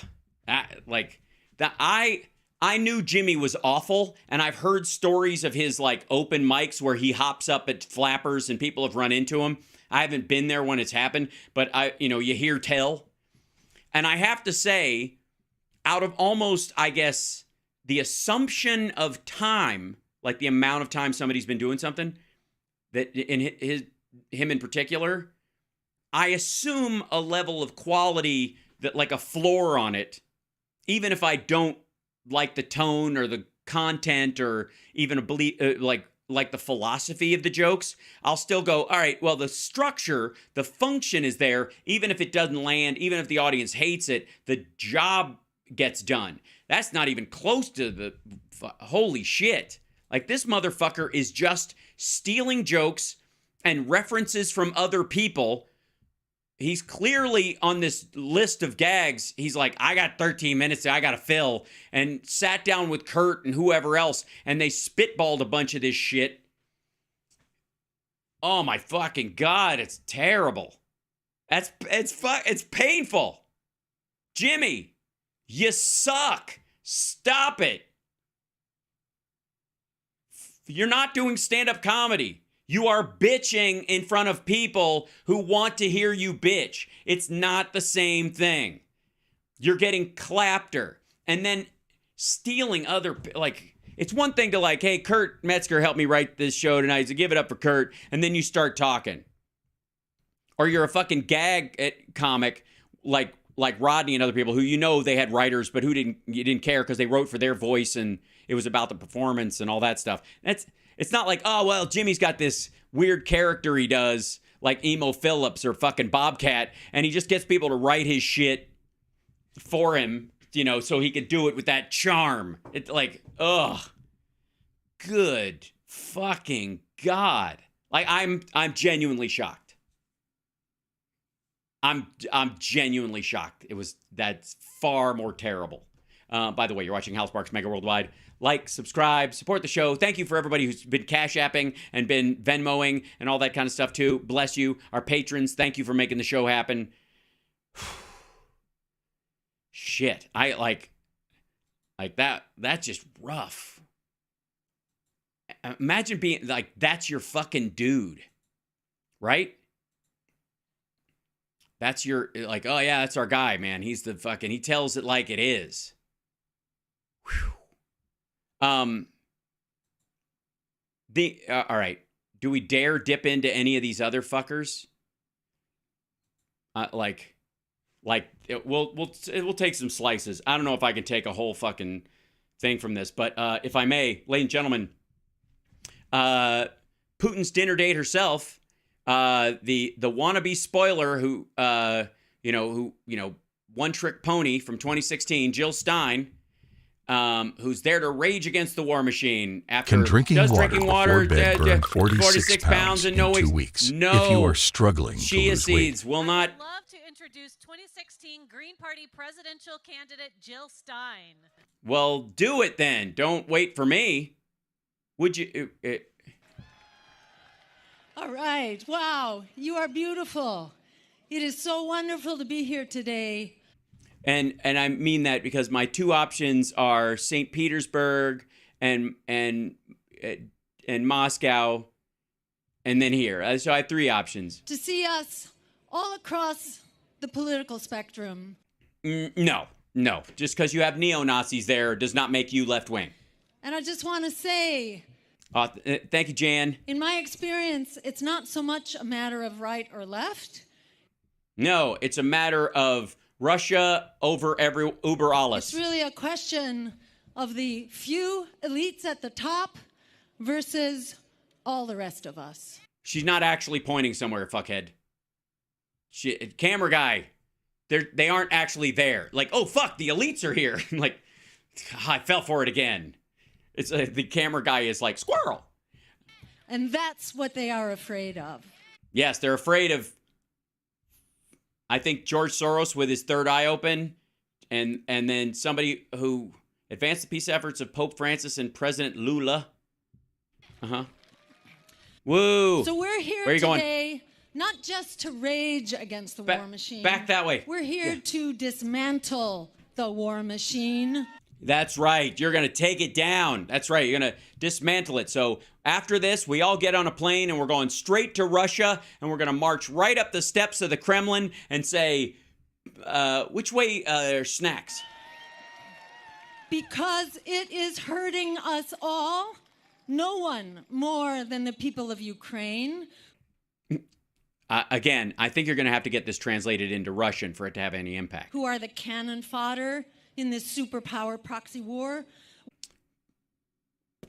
Are they, though? We need a movement to overcome the powerful special interests behind the war machine, the war profiteers, the fossil fuel barons, the health insurance.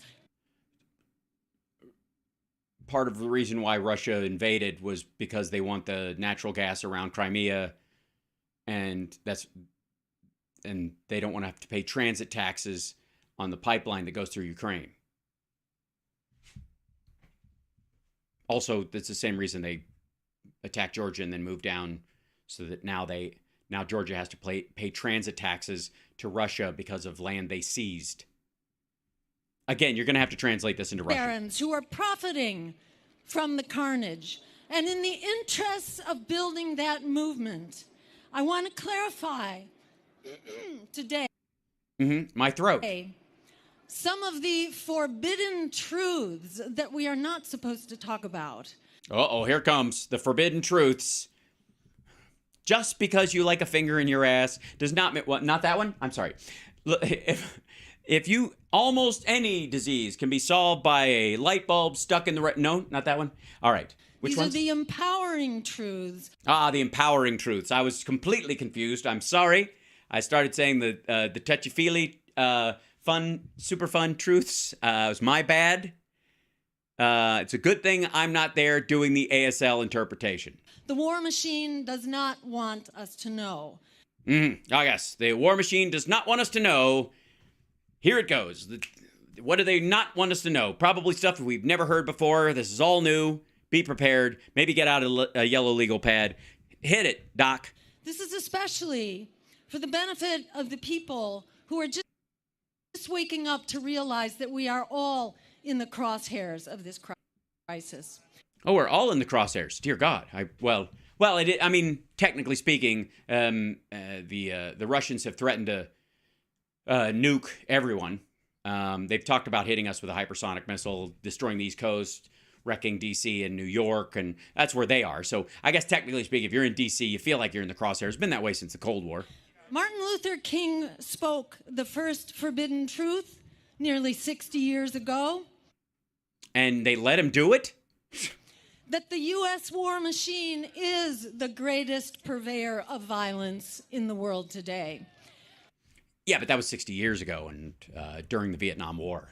So it was the feeling at the time.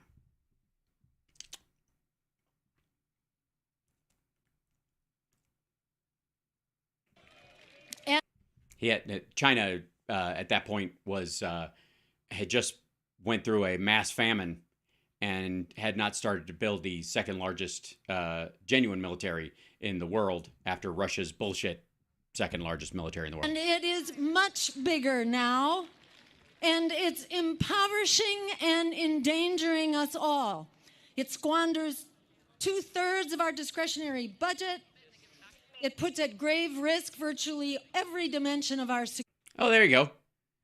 What more? It's like they couldn't have timed it better, Jill. Look at that. Yeah, that's a Russian flag. It's just somebody walking back and forth behind her with a Russian flag. Unironically, I might add. Security, nuclear. That's somebody who's just really wants to fly it, not like fuck her. Yeah. Nuclear, economic, food, climate. Larry, thanks for the fun show. When do you bring your talent to Kansas City? I'm working on it. I am working on it. To hold that thought. Hopefully before this spring, during the spring, we'll figure that out. The April, May zone. Energy, everything. Left to its own devices, the war machine with its proxy NATO will destroy life on the planet. It is in the process of doing that right now. Not really. No, it isn't, actually. Ironically enough, since this alleged war machine has existed, the population on Earth has, I don't know if you've noticed, gotten enormous. Yeah, it's interesting that, and correlation doesn't necessarily mean causation, but during that expansion of military bases that you guys keep decrying, the population on Earth has gone up more than double. So 3 times. The dimensions of the war machine, you may know, are quite totally off the charts. Yes, you can't even chart the dimensions. It's the 8th dimension. The U.S. has some 800 foreign bases, while Russia has about 30. Yeah. But they have twice as many nukes as we do. It's priorities. You might get from that since the U.S. isn't constantly at war with everyone, you might get the idea that these foreign bases are, again, more about protecting shipping lanes and greasing global economic transit more than they are about engaging in war. And our foreign bases, a lot of those actually engage in more like Coast Guard-esque behavior than they do in actual military strikes. Meanwhile, the Russians have fewer, but that's because they only put them in places where they invade and then they kill everyone. And they've decided they're just going to create an umbrella under which they can just steal from their own people and destroy nearby countries under the threat of nuclear annihilation. So-called war on terror continues in a mind-boggling 85 countries. Do we hear about that? Not one bit. Well, if we watch C-SPAN, we do. Our wars are going on in 85 countries. Not quite. The war on terror as an existent point is not a constant war in 85 countries. We are not at war in 85 countries. And by the way, in a lot of those countries, we are helping them fighting against ISIS and Al-Shabaab and groups like that by request from those places. Just saying. Ask the people of Somalia. Our $840 billion, and that, by the way, is from the Cost of War project at the Boston University, not exactly a hotbed of radicalism. These are the basic truths that we are not supposed to. It's in the budget, stupid. We know how much it is. It comes out every year. People clamor about it every year. To know. Our 800. Why are we not supposed to know it? It's literally spoken about. $140 billion military budget is equivalent to the next 9 military budgets combined, and the $100 billion we are spending to support war in Ukraine, that alone is greater than the entire annual Russian military budget. Right. But that's because this country is having to, like, build up their defenses and their army really fucking quickly, whereas Russia has had decades to build over time the war machine that they use to exert on their neighbors. Don't believe me? Ask Georgia. Ask Chechnya. We've conducted over 250 military interventions in the past 20 years alone. Which includes every time we've sent helicopters in to get aid workers out of a civil war. And killed a staggering 6 million people in just a portion of the so-called U.S. war on terror. That is literally all the dead, both sides. No matter who killed them, that's where that number comes from, the 6 million.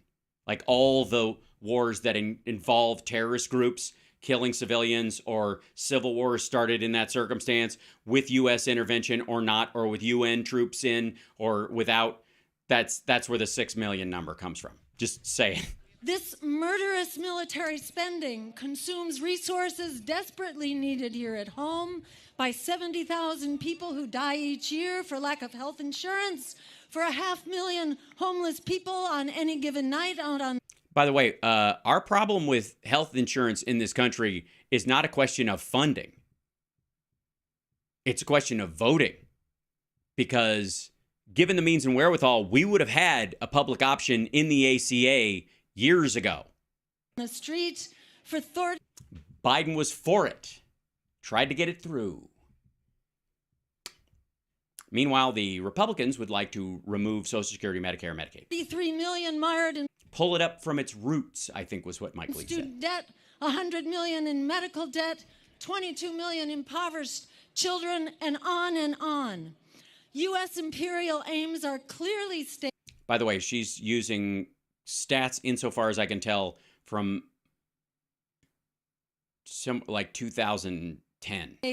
In our official military policy known as full spectrum dominance, an all yummy purpose declaration of war for all time against all economic and military competitors, friend or foe, which leads to the second forbidden truth. Wait, that was just the first forbidden truth? I counted like 6 forbidden truths that I've already heard many, many times from different sources in that first forbidden truth. Namely that the U.S. empire has been provoking war with Russia for decades. Oh, I see. Yes, we made them do it. We forced Ukraine to go out and walk the streets in that short skirt. What else were they supposed to do? However murderous and illegal the Russian invasion is, and all wars are murderous and almost all wars are illegal. All right, well, which ones aren't? Which almost all wars are illegal? Can you specify? That was an interesting little slice. That Russian invasion was a provoked response to an even bigger, more murderous, illegal game plan of the U.S. empire. I see. So it was our game plan. That we had a murderous game plan. We didn't act on it. We didn't actually push it at all. But tell us what the murderous, and here's the thing. Is it really murder if you're acting on a murderous game plan? Your Honor, I had to shoot her. She found out I was cheating. She was either going to divorce me or kill me. I had to do something. She was obviously, I know she was just sitting there. But you could tell she was thinking about it. Of course she was thinking about it. In which defeating Russia is just one small part. Uh-oh, NATO hegemony. So yes, Russia... And by the way, you can't just breeze past that. What the fuck is the plan that defeating Russia is an integral aspect of? One small part, but also one that clearly we want to risk nuclear annihilation to just To do what? Legally invaded Ukraine, but did so with a gun to its head. Oh, I see. Right. Yes. There you go. That's it. That wraps it up. Ladies and gentlemen, Russia, they didn't want to do it. They wish they didn't have to do it, but we put a gun to their head. You know, a bulletproof vest in terms of, we were going to put, in theory, if they joined NATO ever, we would put missile defense systems where if Russia fired nukes at Europe, we could shoot them out of the sky quicker because they would be, on Russia's border. This is the idea that what happens when Ukraine becomes a NATO country, that because we can put missile defense systems right up against the border, how will Russia be able to nuke everybody if we can shoot their shit out of the sky? So Russia attacked Ukraine because we put a bulletproof vest up to its head. Or in this case, nuclear-compatible missiles to its head. Nuclear-compatible missiles. I got news for you. In the age of hypersonic missiles and with U.S. subpower, we don't need to be any closer for that kind of war. Everybody goes down. That's just fucking dumb. The only way these missiles that we're putting, in NATO countries that they were worried about is because they are anti-ballistic missiles. They are literally there to shoot down, to annihilate Russia's ability to nuke everybody else via a first strike. If they can't murder everyone, then how do they know we're not going to just murder everyone? The roles were Good reversed, Lord. And Russian nukes were at our doorstep in the Cuban Missile Crisis. Our response was what? It was to begin immediately launching nuclear war. That puts... Yeah, I don't remember it working out that way. Do you guys remember? Do any of them listen to Zelensky's speeches? No, definitely not.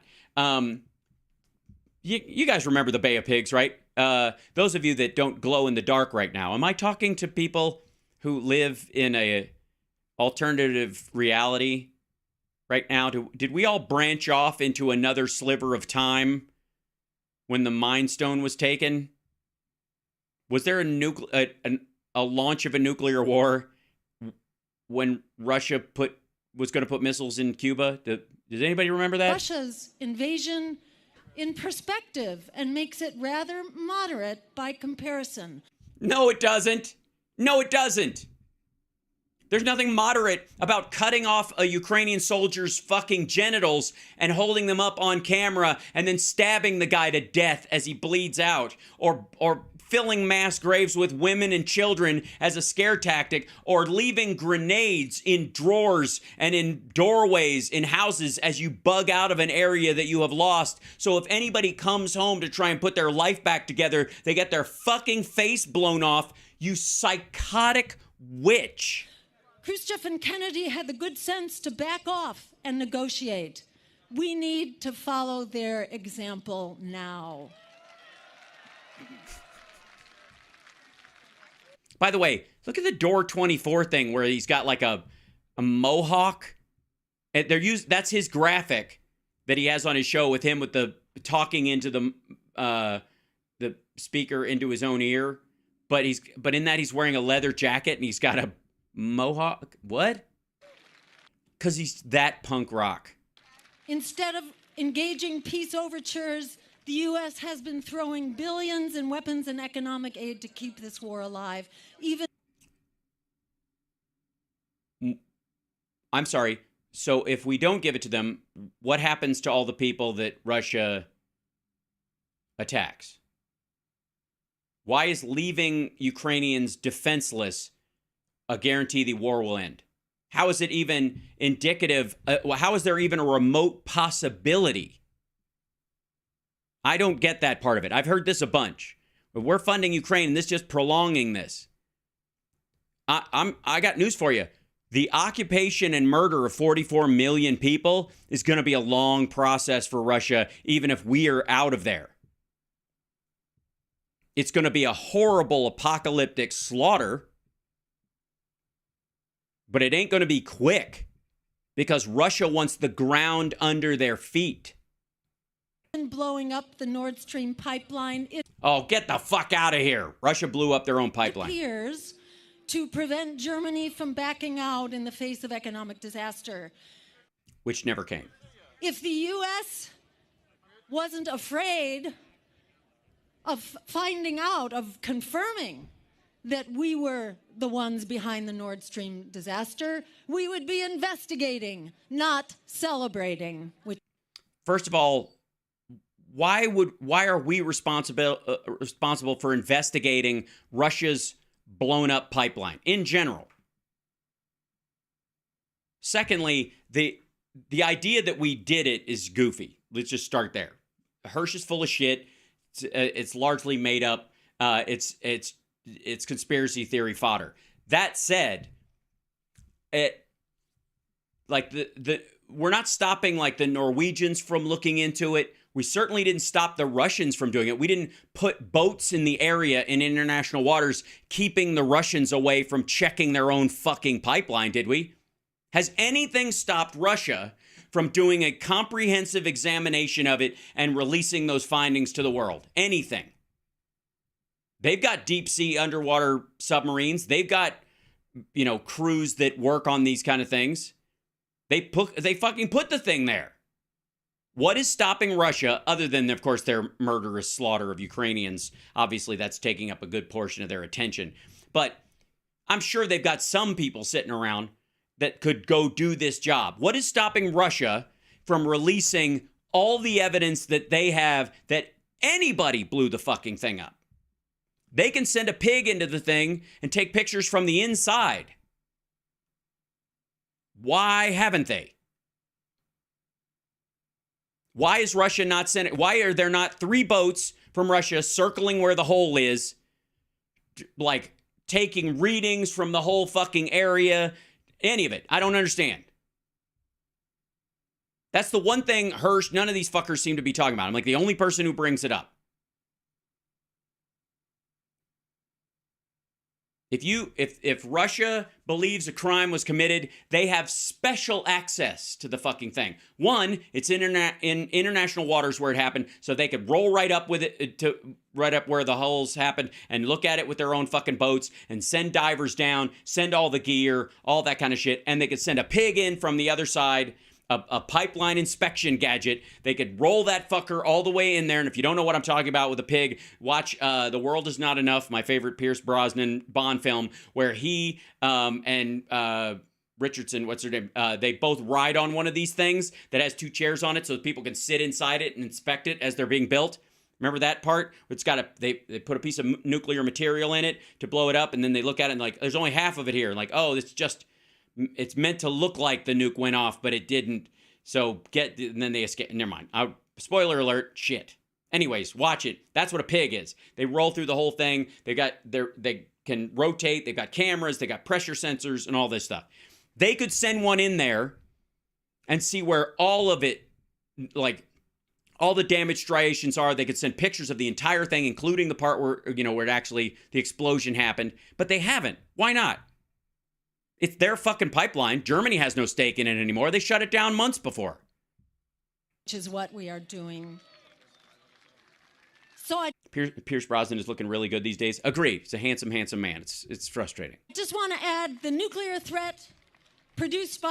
Yeah, of course. ...by all of this is an emergency of the highest order. Produced by all of this. I see. It's not Russia threatening the world with nukes because a tactical war that they carried out is they're fucking losing. Because they thought they could roll in and just murder everybody and wipe out an entire populace and take all their land and take all their gas and take all their minerals and their steel and all that, and their grain fields and control that and control, the grain shipments to Africa and other places and use that as a pivot PowerPoint for them. No, it's just all of this. It's not, yeah. And we are all in the crosshairs of this emergency. Okay, how many times are we going to be in the crosshairs? God damn it. It's twice already. Yet our leaders are playing a game of nuclear chicken. No, we're not. We are not. Chicken is 2 people driving at each other. Both of them increasing their speed, knowing that the other one will flinch at the last second, or hoping the other one will flinch. In this particular case, Russia is just driving its car, this would be its nukes, in its threats, towards a playground. And the United States is saying, we have a fence that can stop your stupid car, but we have no intention of driving towards you like an asshole. Pending nuclear war is winnable. If as few as 100 nuclear bombs are dropped, that alone is enough to trigger nuclear winter, which means most of us are going and we're on our way out. So this is most of us are going already. I mean, honestly, I feel like I've been nuked. Absolutely unacceptable. Yes, unacceptable. You two, get it together. And we're in the crosshairs. Did I mention we're in the crosshairs? So the Ukraine conflict is accelerating destruction of the climate, which is already at the brink of collapse. I'm sorry. But yeah, good idea. Put up the Russian flag again. So Russia, I mean, honestly, first of all, it has shifted the energy usage from oil to natural gas because of its transportability, in some cases, which would, I think, technically speaking, be better insofar as climate change than oil or coal. But again, this is like saying there's a shortage of blood transfusion, like blood donors all the time. There's not enough blood in case, if we had an emergency, there wouldn't be enough blood. And we know this. So people like the Red Cross and hospitals are always asking for people to donate blood, right? We know this. This is like someone saying during a massive, like after a school shooting where Russia is the school shooter and they've come in and wiped out a bunch of children and there's, a dozen kids all injured. They're all in the emergency room. They're all getting transfusion. And this idiot comes in and goes, we've got a shortage of blood, okay? We cannot be doing this.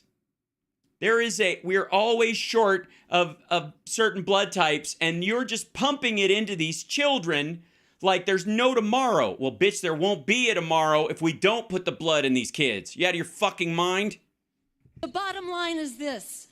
Mm-hmm. Yes, this is the bottom line. This war and the war machine that it's a part of are endangering and impoverishing all of us. Martin Luther King had it right, not only about the U.S. being the greatest purveyor of violence, but also that militarism doesn't stand alone. It is joined at the hip with what Martin Luther King called the triple evil of militarism, racism, and materialism.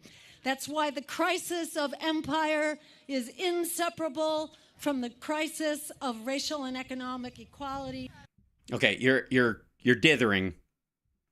This is not a time. These folks are not there for intersectionalism. There, Jill.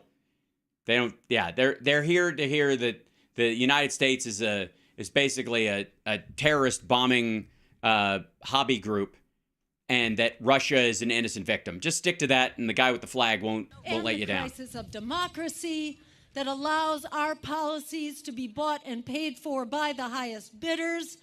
Wait a minute. Democracy allows for that? So Russian oligarchy, cool. All right. In this case, Wall Street and the war profiteers. I see. So the just for the record, the Wall Street folks, and hi chat room, by the way, her quoting MLK, it's just the reason she's doing that is because she's on the same spot on the steps. So a lot of people like to steal MLK's valor while they stand there. They quote her because that was the big rally that was there. And like, I'm going to bring up this and align myself with this moment. It's basically she is to MLK what Jimmy Dore is to the Dead Comics jokes a few minutes ago. Fucking hell. Do they have a hook or something? At this point, god damn. Again, even in this situation, you guys have seen me do a show with, quite frankly, less prompting than I should be using. You know, sometimes we'll do 2 sentences into a clip or something, and that'll set me off, and I can talk for a half hour and go, God damn, why'd that 8-minute clip take me 2 hours to talk about? And like, because I got a lot to say, and it means something to me, and it's true. This, like, the fact that these fuckers have to stand up there and fucking cling to their little pieces of paper, that my remarks about the war machine, and we must stop. Oh no, God. My remarks blew away. Now I don't even know what I believe anymore. Who am I?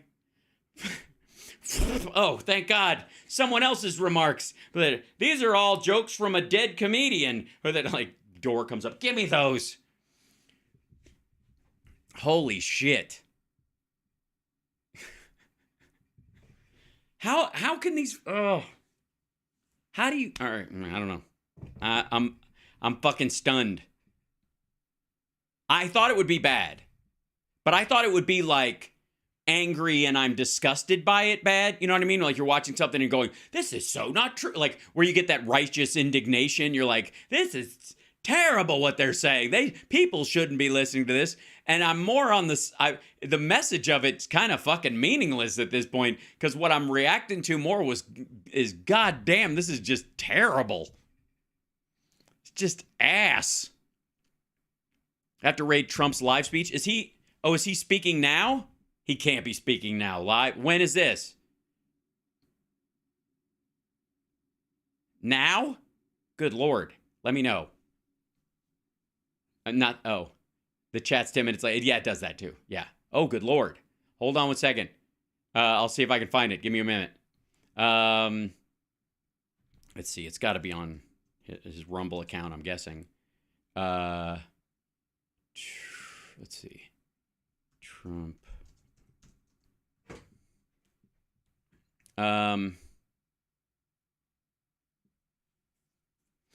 Live special announcement at Mar-a-Lago. That's days ago.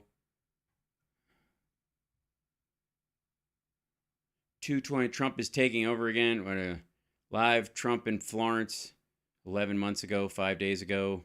Where the fuck is this? It doesn't allow me on Rumble to... Trump talk, U.S. live in D.C. was... Hold on.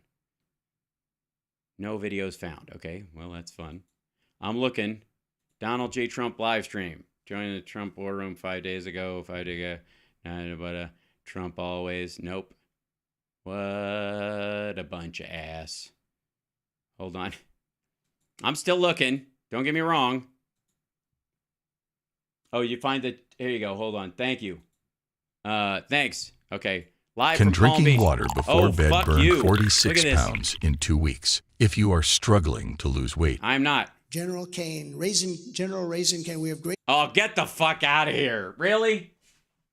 I roll in and they're doing fucking Raisin Kane already? Great generals, we have a great military.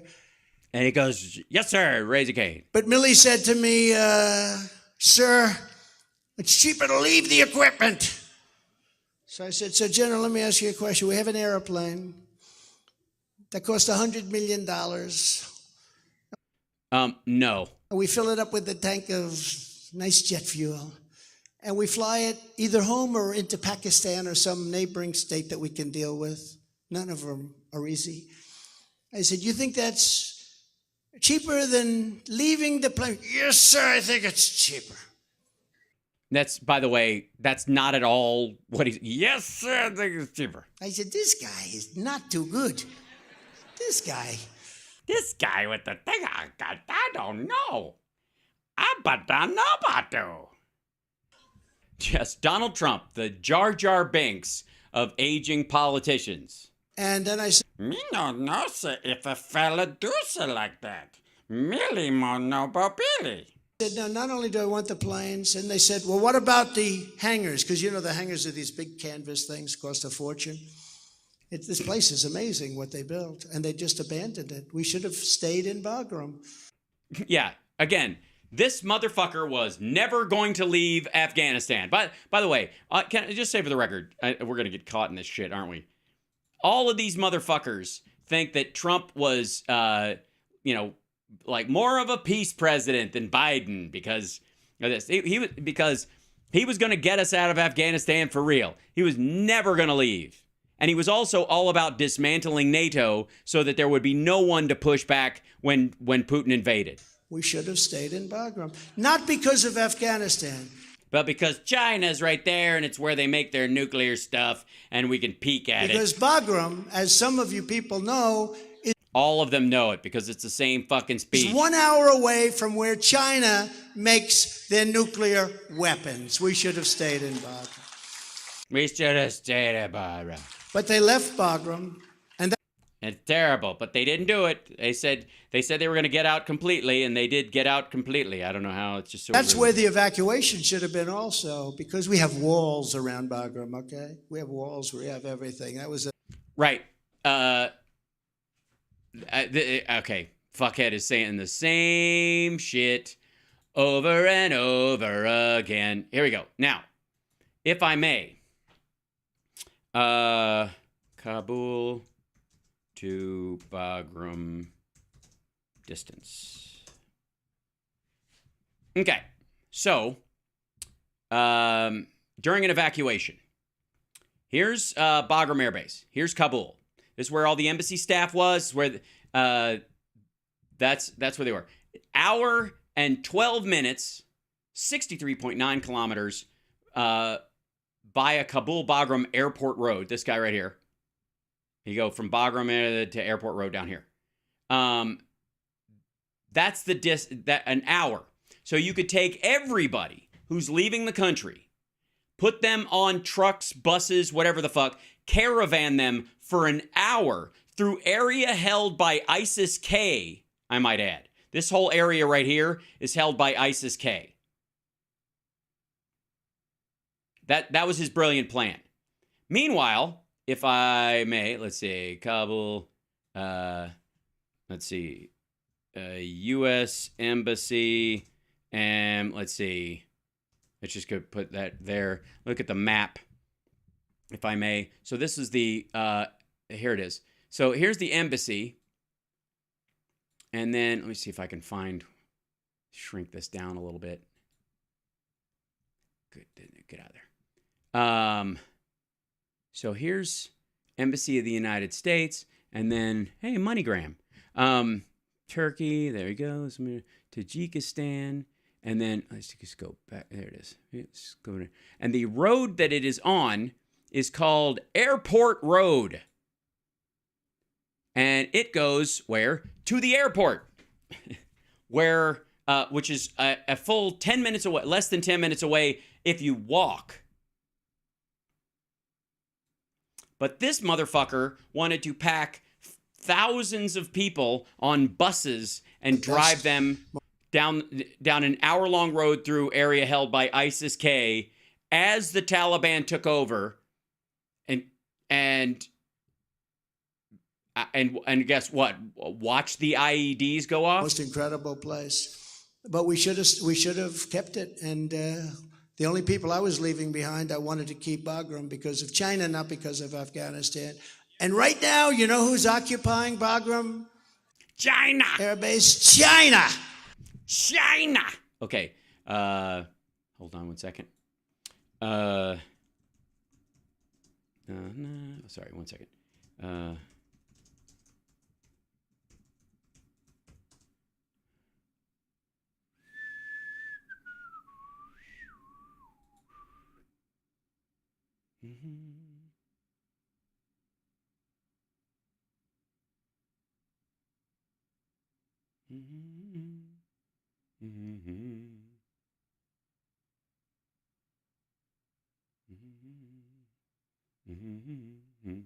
Hold on one second.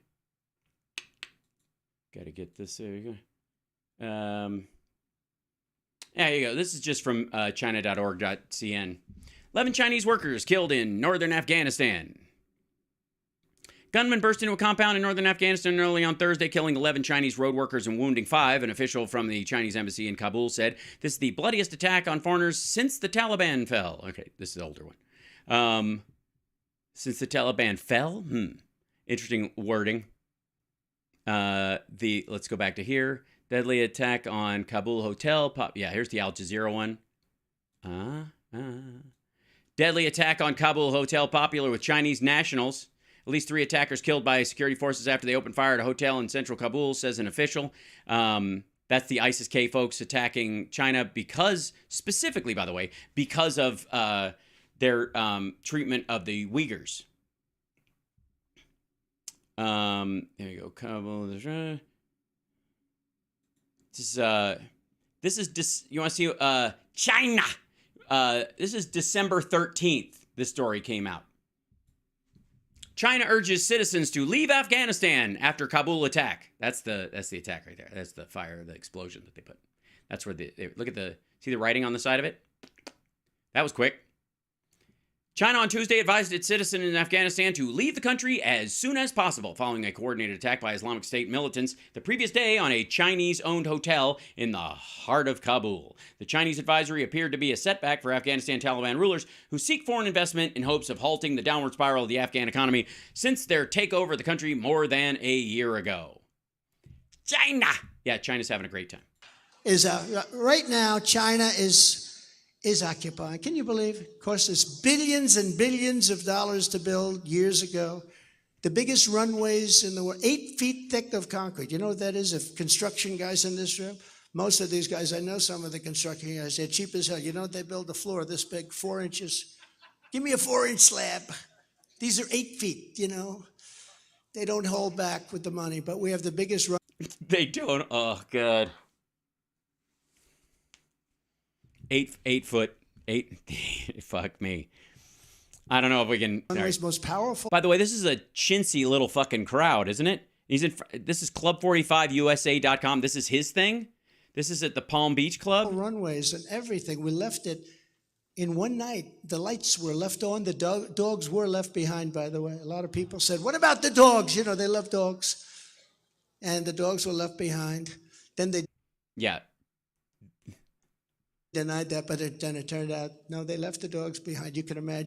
By the way, they didn't, and he's lying. Because the Taliban is not really in love with dogs. Yeah, the Taliban hates dogs. It's a thing. It's an Islamic thing. They're not big in the dog population. They're not, really, they're not popular with dogs. Not as popular as, say, chew bones and pig ears. And we left in disgrace. And because of that, I think Putin saw that disaster and he probably said, this is a great time because we'll never have an opportunity like this. Yes. Yeah, that's what I would say if I was him. I'm like, hey, the U.S. is no longer spending billions of dollars in Afghanistan every year, millions, tens of millions of dollars a day. Now they're going to have all this money to move around and all this gear they're not using anymore. It'd be a perfect time to attack a neighboring country. Brilliant. And he was wrong. Can we just add that? Let's just go with what Trump's saying here. Let's just go with Trump is right. That Putin saw us leaving Afghanistan and said, what a bunch of weak motherfuckers, what a bunch of pussies. We can take these guys. And then he attacked Ukraine and he's getting his fucking cheese handed to him.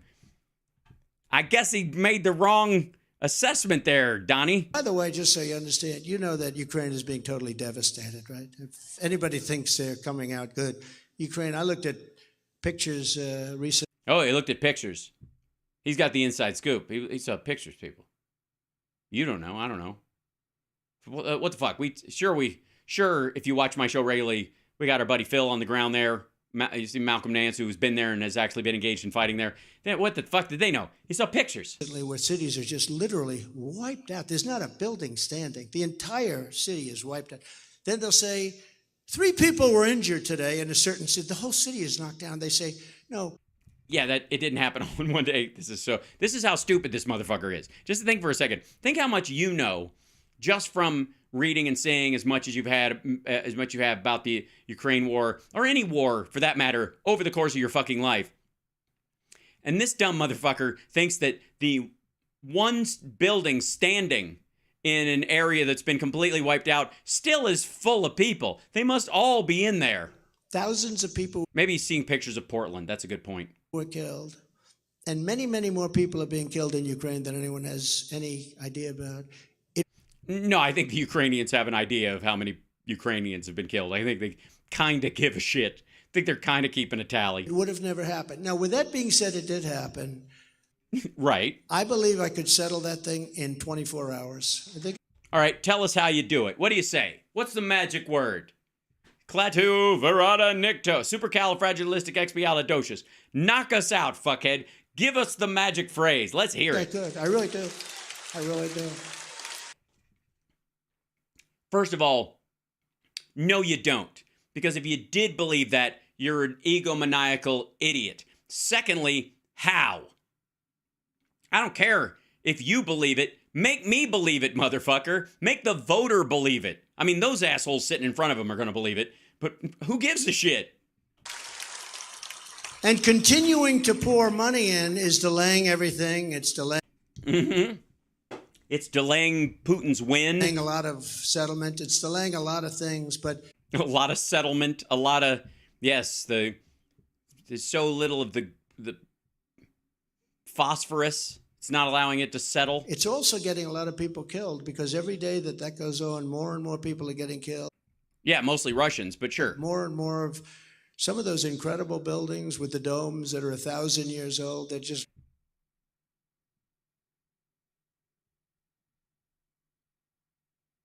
There's no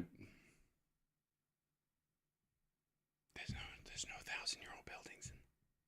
There's no 1,000-year-old dome buildings. There's not. I don't know what are you talking about? There are no 1,000-year-old domes there, dummy. Laying down dead right now. The whole. Yes, the domes are dead. The dying of the domes. Clarice, you will tell me when the domes stop dying. Cities are being done. Almost every single power plant in Ukraine has been destroyed. No. That's funny. How the lights keep on? I don't know. My buddy Phil is able to. What's he charging it on? Do they have some sort of like. Has he got a windmill outside his window? Listen to this sentence again. It's also getting a lot of people killed because every day that goes on, more and more people are getting killed. More and more of some of those incredible buildings with the domes that are 1,000 years old, they're just laying down dead right now. Yeah, the dead domes. The whole cities are being done. Almost every single power plant. The whole cities are being done. Plant in Ukraine has been destroyed because Russia wins wars with the cold. They beat Napoleon with the cold.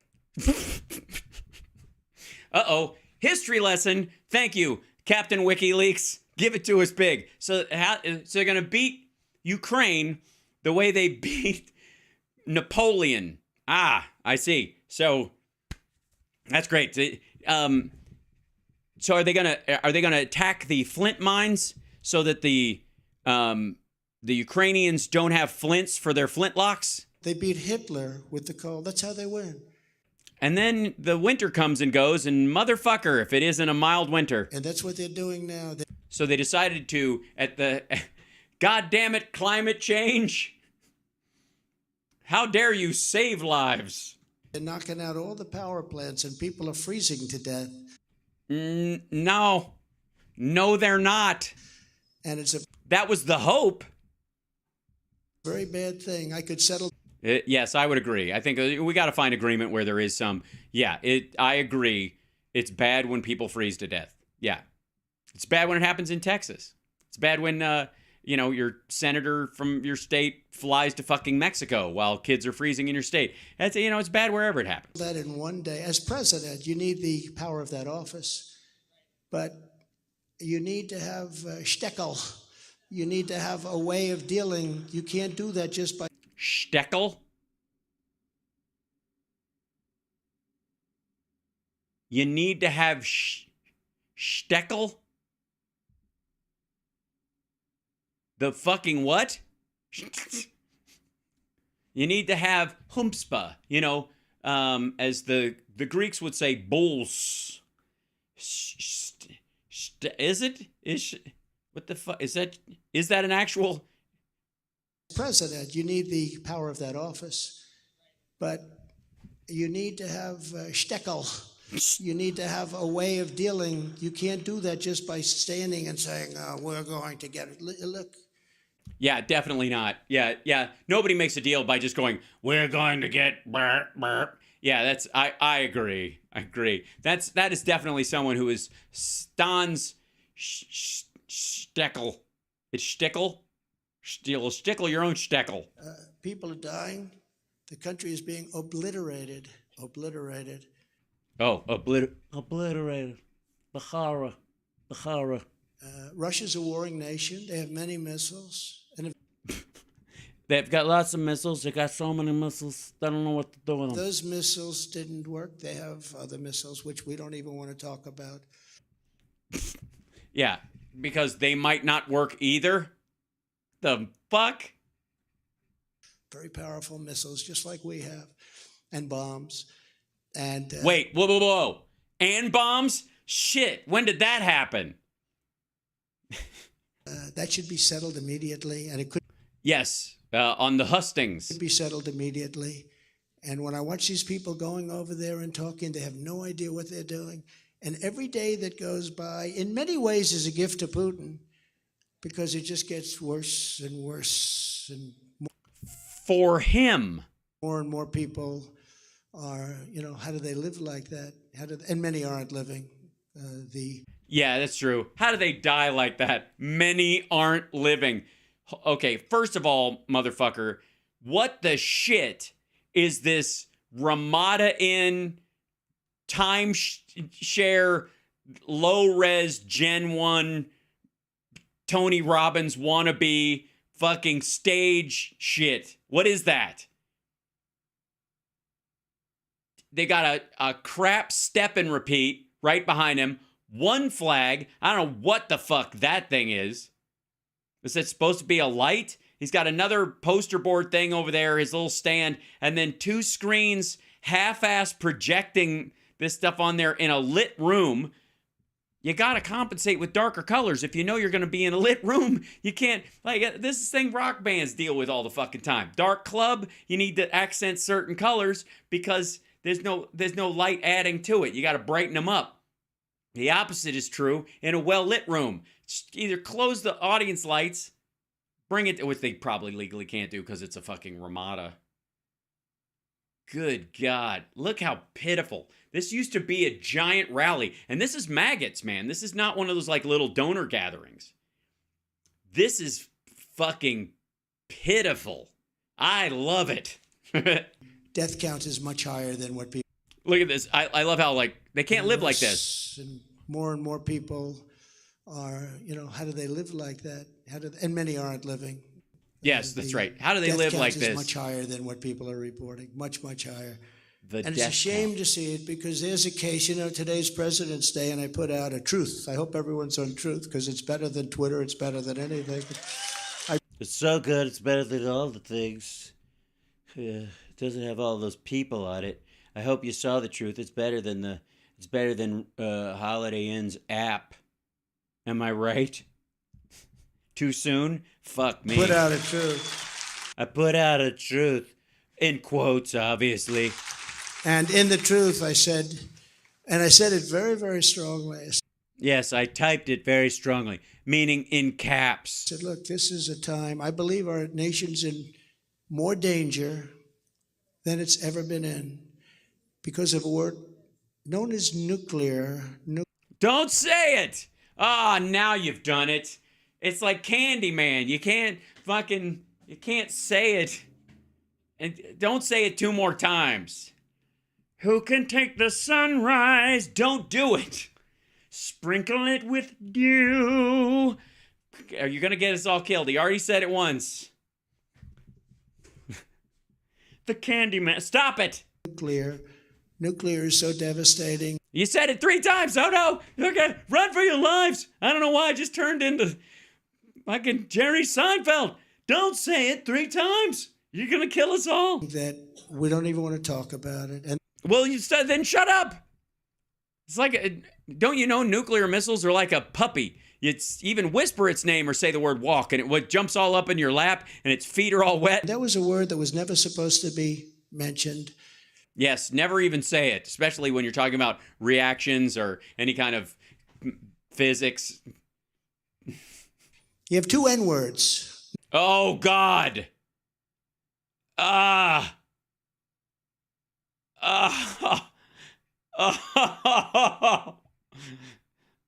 don't go there. Oh, no. Oh, shit.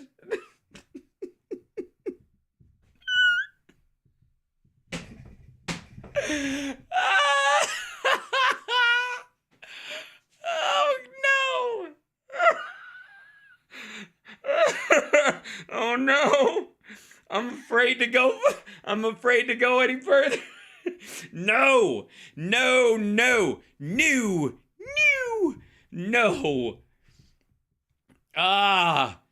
I can't. Do I even push play? Shit. Oh, God. Oh, no. Oh. Neither of which should ever be mentioned. I said that once. I said, oh, what a terrible thing to say. No. You have 2 N-words.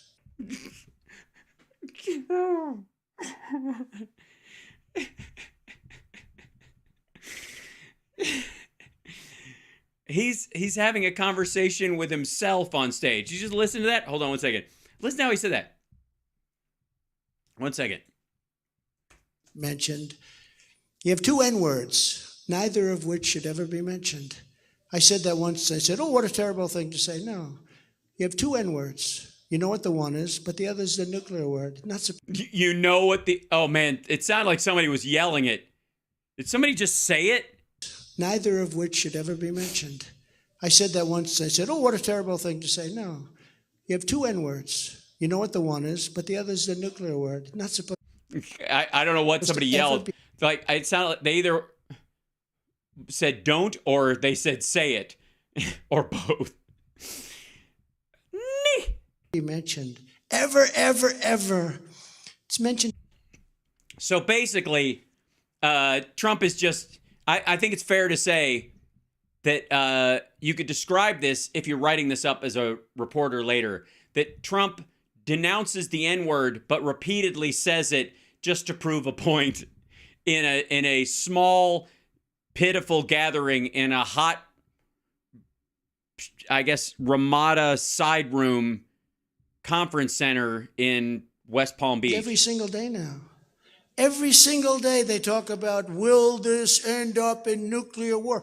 We're on the precipice of a disaster, the likes of which this world has never seen. This will... Also, by the way, you got to remember when Trump took office and there was a bunch of shit about how we're going to end up in a nuclear war because of him. It was a constant conversation with a couple of different people, specifically North Korea in particular.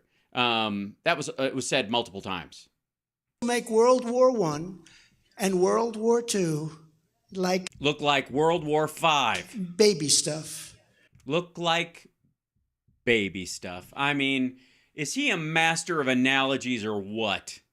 Look like baby stuff. That's not, you put it that way, now I'm really afraid. You mean like bubble guppies? Like that kind of baby stuff, or what's in the diaper? I mean, I just need to know what to prepare for. If you saw the power that I saw, and I was in the White House, and I was the one that rebuilt our military, fully rebuilt our military. We had jet fighter planes that were 44 years old. Yeah, they train in them. We had bombers where the grandfather flew them, his son flew them, and his son flew them. Yeah, there's 747s in the air, same thing. Yeah, bombers were 60 some odd years old. No, we rebuilt it, and they gave $85 billion to the Taliban, but that's just a small fraction of what we did and what we built. We did an incredible job with the military, and the military. Wait a minute. So he gave $85 billion to the Taliban with his budget? Loves us. But you know what? We have to get that thing settled. Yeah, we got to get it settled. Settle it. Settle. You can't just continue to pour. One other thing I have to say while we're on the subject, and you do. We're on the subject. Oh, and then this is him going the fake news. You have a lot of fakers back there, although I think you've really sort of combed it out. You only have pretty good ones, right? And some very good ones. Wow, boy, do they have a story after this deal. I'll get blown up by this one, won't I, Monica, huh? But all I do is tell the truth, right? Tell the truth. Yeah, that's all I do. That's all I can do. But you got to get that solved. You can't just keep spending billions and hundreds of billions of dollars. So as of today, I hear we're up to $114 billion. No money for Ohio and those people that we're going to see, those great people that we're going to see. There are 4 federal agencies there working on it.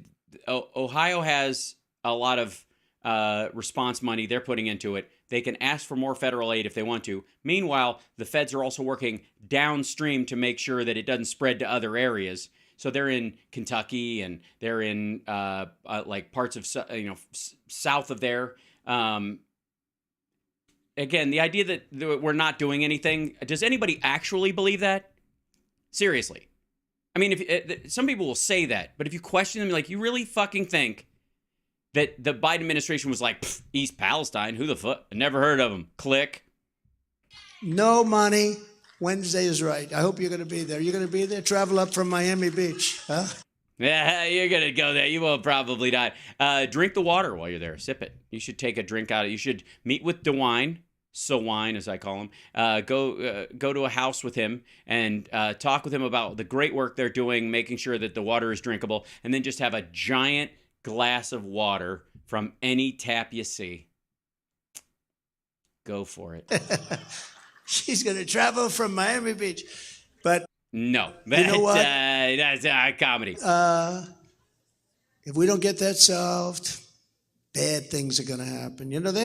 Yes. If we don't get that solved, are we talking about Ohio or? I have signs that Trump was right about everything. And I was right about a lot, but Trump, they have a hat. Trump was right about everything. And when you think about it, I was, including Russia, including Ukraine, including a lot of things. Yeah, a lot of things. Like never getting out of Afghanistan. I was right about that, huh?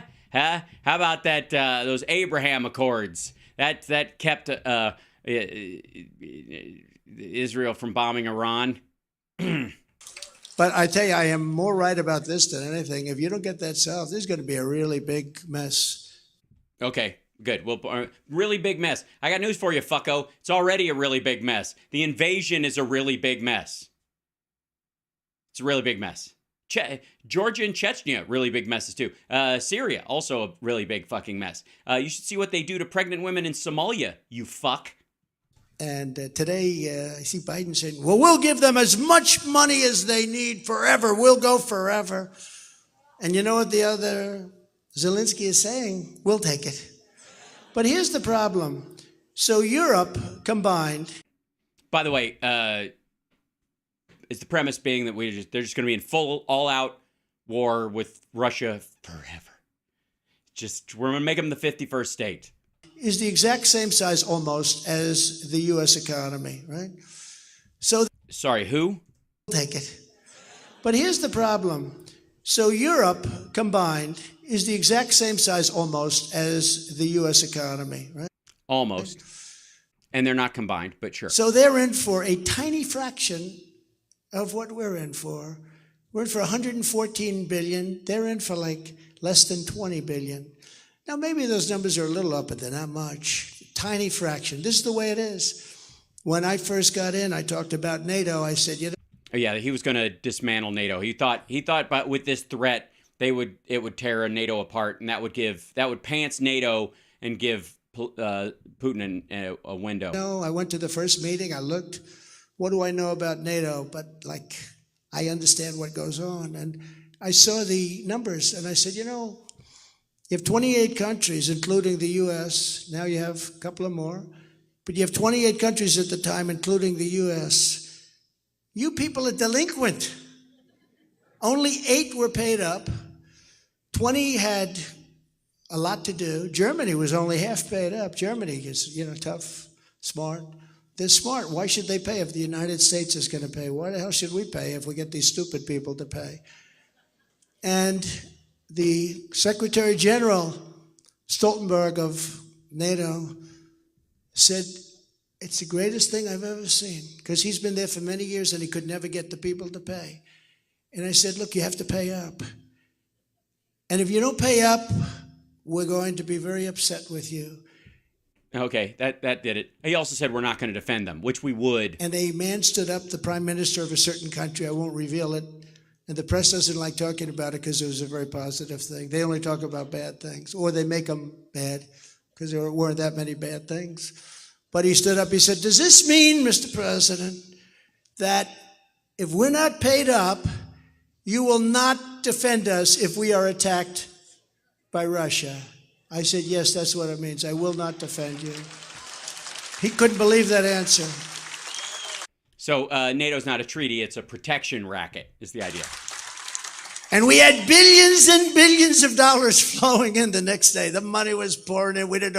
By the way, this was very upsetting to Putin. This is not how it was supposed to work out. Know what to do with that. It was supposed to, this whole bullshit he was doing was supposed to break up NATO once and for all. Because his next step, like, they've talked about it since, but Trump was actually like, we need to end NATO.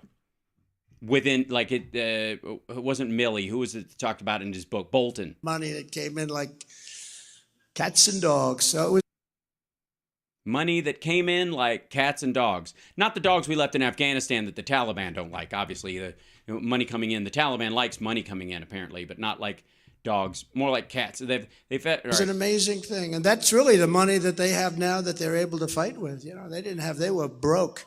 And now they have a lot of money. And that's the way it is. Now, if I would have given the more diplomatic answer like Obama gave, no, we will always be with you regardless of you pay. Well, who the hell's going to pay if you say that, right?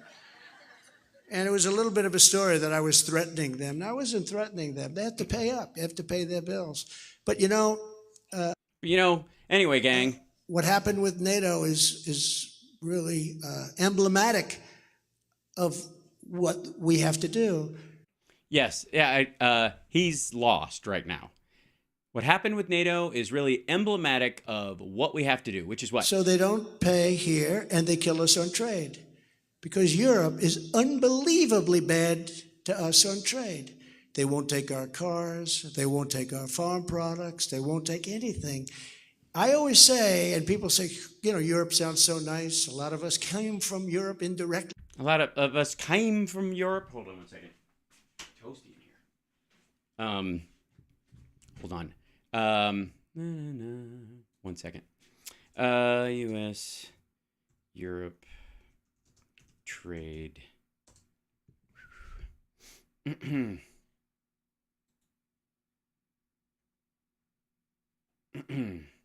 European Commission, United States. EU trade relations with the United States, facts, figures, and latest developments. The European Union and the United States have the largest bilateral trade and investment relationship and enjoy the most integrated economic relationship in the world, although overtaken by China in 2020 as the largest trading partner specifically for goods. When services and investment are taken into account, the U.S. remains the EU's largest trading partner by far. The transatlantic relationship is a key artery of the world economy. Either the EU or the U.S. is the largest trade and investment partner of almost every other country in the global economy. Taken together, the economies of both territories account for 1/3 of global trade in goods, services, and close to 1/3 of world GDP in terms of purchasing power. Trade picture. Bilateral trade and investment supports millions of jobs in the EU and US. Around 9.4 million people are directly employed, and directly as many as 16 million jobs on both sides of the Atlantic are supported. The EU-US trade and investment relationship remains strong despite economic challenges related to COVID-19 pandemic. Transatlantic trade reached an all-time high of 1.2 trillion euro in 2021, surpassing pandemic levels by more than 10%. The United States remains the EU's #1 trading partner in services. Bilateral trade and services reached a record high in 2021, accounting for more than 500 billion euro. And by the way, I don't remember who was president in 2021. You guys will have to look that up. The United States, the size of trade in services and goods between the EU and the US is matched by their mutual investments, which are the biggest in the world, and which are a substantial driver of the transatlantic relationship. Total U.S. investment in the EU is 4 times higher than the Asia and Pacific region. EU foreign direct investment in the U.S. is around 10 times the amount of EU investment in India and China. Total investment includes foreign direct investment, where the EU and the U.S. are each other's biggest sources. In 2020, the EU registered $2.1 trillion in outward stock and $2.3 trillion in inward stock. The transatlantic relationship is a key feature of the overall global economy and trade flows. For most countries, either the EU or the US is the largest trade and investment partner. There we go. So EU imports, EU exports, balance. There we go. So this is the balance is 1.149 to EU to they import $235 billion worth of goods and services. They export 384. This is 2019. Here's 2020. 2021, this is, let's see, trade and service. Okay, that's just goods. Sorry, here's the services. They import more services from the U.S. That would be financial services and that kind of stuff. And I would guess along with it, sort of your app-based services, your tech and whatnot. That would include a lot of Silicon Valley stuff. Foreign direct investment, inward stocks, outward stocks, pretty close. Negative balance at 227 for, I guess this is Europe being the central point of this, because this is from the europa.eu site. Let's see. After 2021 EU-US summit, the European Union and the United States released a joint statement announcing a renewed transatlantic partnership for the post-pandemic era, including on trade. This agenda centers on the global health challenges, green growth, strengthening trade relations, and fostering democratic values for a more secure world. There you go. But they really fuck us. Really long time ago, through our parents, through our grandparents, a lot of people in this room. And we love Europe, and we love all those countries in Europe, but I always say they're almost as bad as China, and they are. They don't take our product. We have a huge deficit with them. We have about $160 billion deficit. Let's see. The current, is there an overall?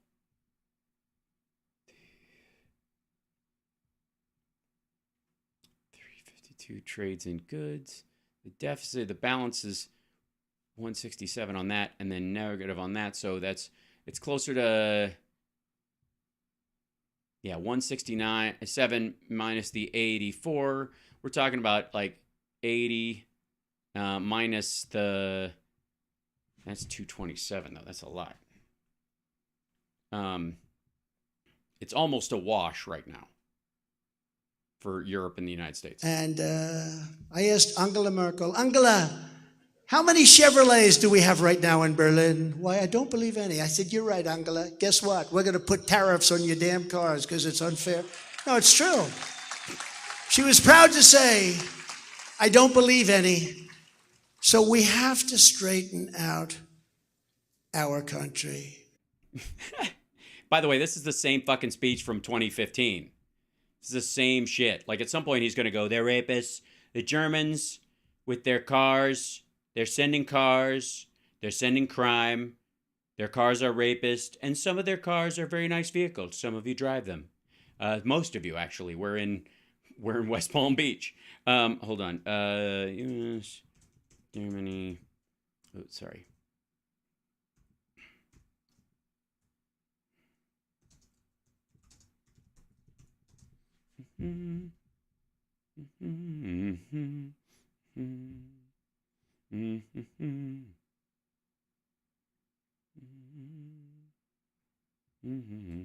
Hold on one second.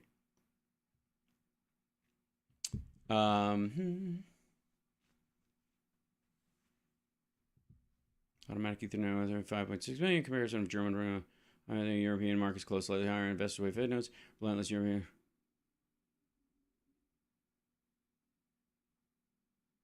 Toyota, Honda, market to Tesla.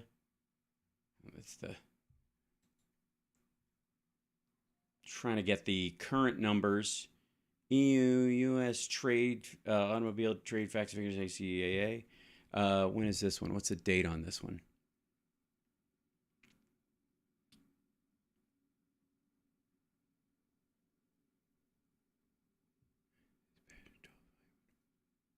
EU automobile trade.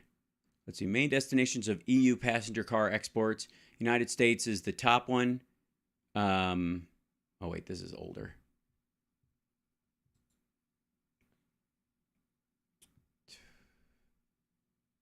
I don't have any new ones. Hold on. Images for U.S. trade. Da, da, da. God, I've got to do this by at some point. Auto trade. Okay, how about this? 1 second.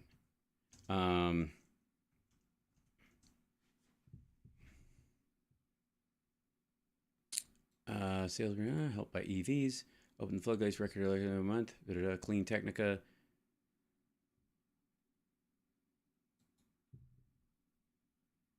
Let's see. The Biden administration on Thursday signaled some flexibility in how it will implement a revised tax credit for electric vehicles in the new Inflation Reduction Act. Department also issued guidance for a separate tax credit for clean commercial vehicles, which isn't as stringent for new passenger vehicles. EU welcomed the move, saying it's a win-win for both the U.S. and taxpayers will be able to take advantage of highly efficient EU-made electric vehicle and components, while EU companies that provide their customers through leases with cutting-edge clean vehicles can benefit from the incentives. However, the EU still had concerns about the main electric vehicle tax credit contained in the Inflation Reduction Act for buying American or whatever. That makes congressional lawmakers of craft boost it, discriminating against EU-produced clean vehicles and inputs violates trade and international law. Blah blah. They're complaining about that. National indicate they did not expect the latest Treasury Department communication to put the matter to rest. We're committed to continuing to understand our partners' concerns, including through the U.S.-EU Task Force on the Inflation Reduction Act, chaired by senior officials from the White House and European Commission, and through bilateral channels with our partners, including the ROK and Japan. There are regular conversations. We expect conversations to continue. Okay, so they haven't worked that part out. The Treasury released a preliminary with. Okay, here we go. These are. We're making deals with them about clean vehicles coming to the United States and out. As far as where they're assembled and by whom. And there's a break on them, a tax credit for ones made in the United States, and the EU is mad about this, and that's what we're more concerned with, because the U.S. is the biggest car market on the earth. We have to use common sense. Yes, I use that word a lot, common sense. And we have to get back to governing. We had this thing spinning like a top. And all it took was letting a pandemic roll through the whole country. We did a job on North Korea. Everyone said, he likes Trump. That's a good thing. Because he does have a massive nuclear force, okay? No, he doesn't. He's got like a dozen. And God knows if they work. He's throwing garbage cans with rockets attached into the ocean. This is a massive nuclear force. And we checked it. People came back after checking it, and they were about 14 shades whiter. They came back into the room. I said, what happens? You just saw a ghost? No, he's got it. And I had to... What happens? You just saw a ghost? Yeah, it's great. This is let's listen to that again. People came back after checking it, and they were about 14 shades whiter. They came back into the room. I said, what happens? You just saw a ghost? Yeah, great. If anybody's confused by the language there, so am I. Also, obviously, these were white people he sent. Just in case you thought he was sending people who weren't white in the first place. No, he's got it. And I had a very good relationship with him. No, he's got. And Kim Jong-un. Remember that famous news conference? I never saw so many paparazzi in my life. But it was an amazing thing. It was an amazing day for the U.S. And I'm telling you, if Obama were president, you would have ended up in a nuclear war then. And I cut it off. But now he's getting angry because he doesn't. Well, he was president for 8 years and we didn't have one. So, past being prologue. Like Biden, he doesn't have any relationship. And he's sitting there on top of a lot of stuff. And a lot of bad things could happen there, too. Yeah, you don't want to stand on a bunch of stuff like that. You'll get pounds. A lot of bad things could happen in Taiwan with China. All things that would have never happened with us. We did a great job. And I don't mean me. I mean all of us. Yeah, you guys were there, weren't you? Who are you? And we have... They admit to 75 million. I believe we have 200 million people out there that aren't going to take it much anymore because we're tired of having this country be... Yeah, it's obvious the numbers are growing every day. Like whatever he got in the last election, he's got a lot more now. You can tell by the crowd at club45usa.com. Run by dummies. That'll do it. Dummies that cheat. Well, then shouldn't they be easy to beat? If they're dummies that cheat, why didn't you win? What does that say about you? It's one thing to be cheated by someone who's clever. But if an idiot cheats you and you lose, the fuck? So, dummies that cheat. Like, that's, again, goes into that whole, like, Biden's doddering and did his whole campaign from his basement, and he can't finish a sentence, and he kicked my ass. I just want to conclude by saying, thank God that, and I want to. It's the same shit. Thank my speechwriters very much. The speech was excellent, but I think this is all something really that you have to hear and that we have to talk about. We have the potential to bring our country back to a level greater than it was before, but we're going to have to in 2 weeks move now, and we cannot let it go and slip into a hole any deeper because we are really deep. We are in deep, deep trouble, and we have to turn. Well, you can't be president for at least 2 years. There is no quick in this. Sorry. If that's true, if we're almost done for, then we're fucking done for. If you're somehow the magic that's going to be, you have to be president or the country's fucked, in 3 weeks, I think some of these people would be, I don't expect them to do it, but I wouldn't be surprising if some of them went, I just watched anybody watch the Indianapolis, or the Daytona 500 this weekend? Anybody watch that?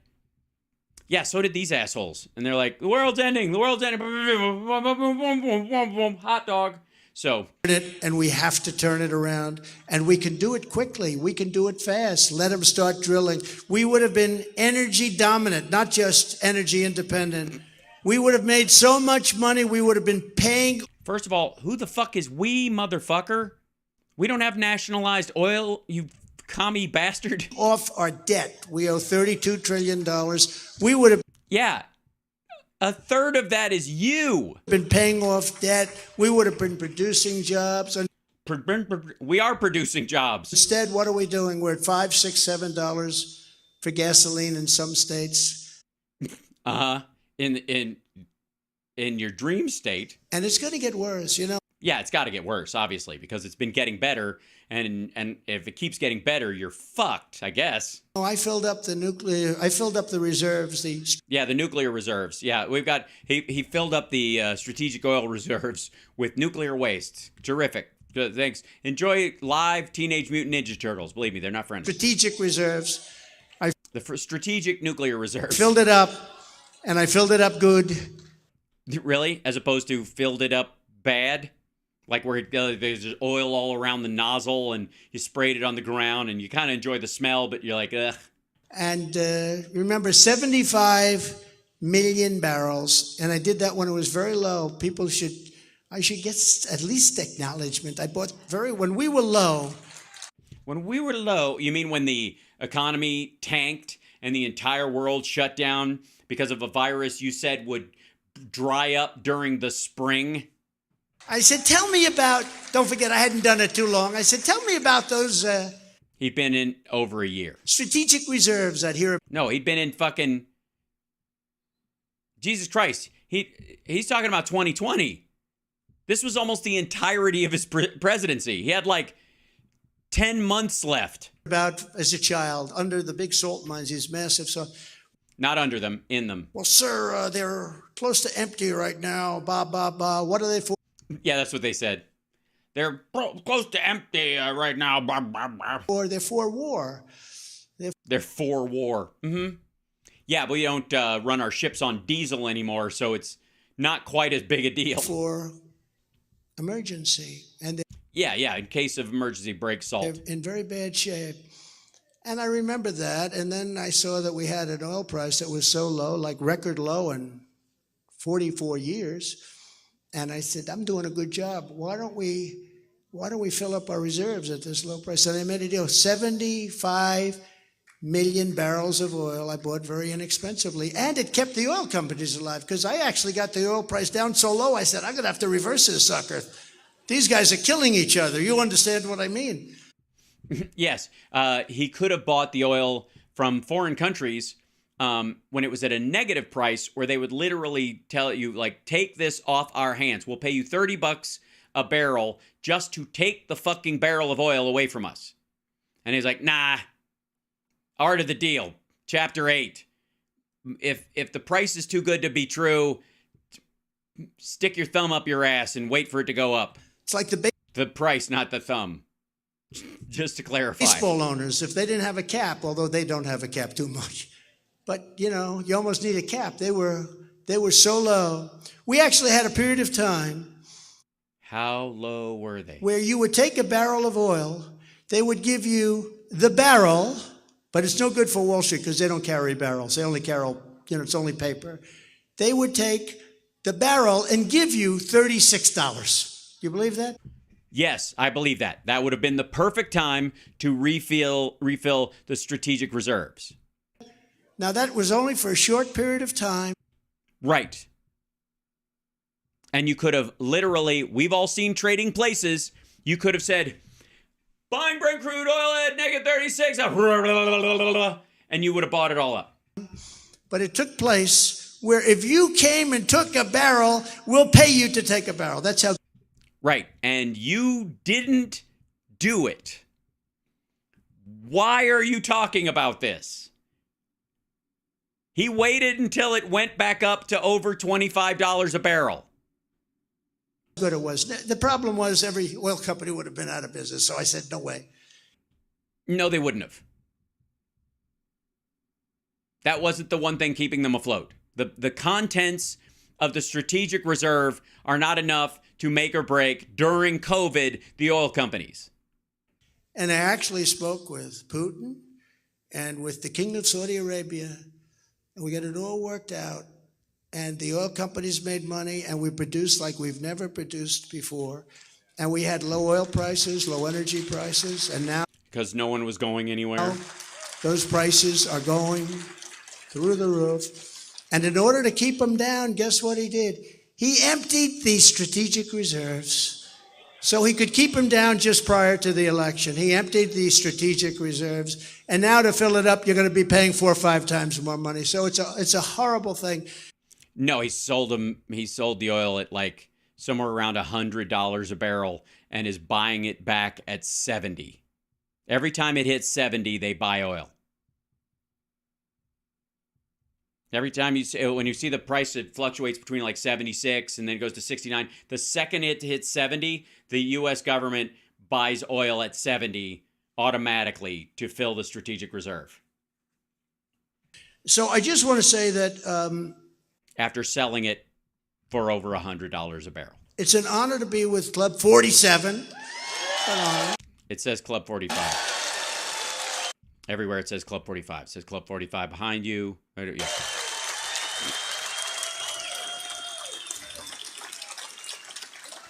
And my friends have been like, I don't know, it's just an incredible... Wait, hold on. Read the bottom of the on the RSBN feed. It's an incredible Look at this. feeling. It really is to have friendship like... Back up. Watch as this goes by. And my friends have been like, I don't know, it's just an incredible... Trump launches ballot harvesting fund feeling. to it really combat is to have Democrats friendship who cancel like we have out with you. Your good vote. Times, bad times, when it was... No, I've had my share. Yeah, he's starting a ballot harvesting fund. Meanwhile, MAGA King is the lady with the frilly jacket. 45. We don't care, sir. We know you're doing the right thing. We have good times. They've talked about Russia hoax.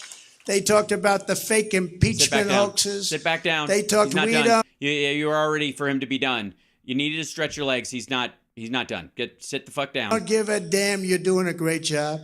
And I appreciate that. You know, I really do. You're an amazing group of people. No, thank you very much. And thank everybody involved.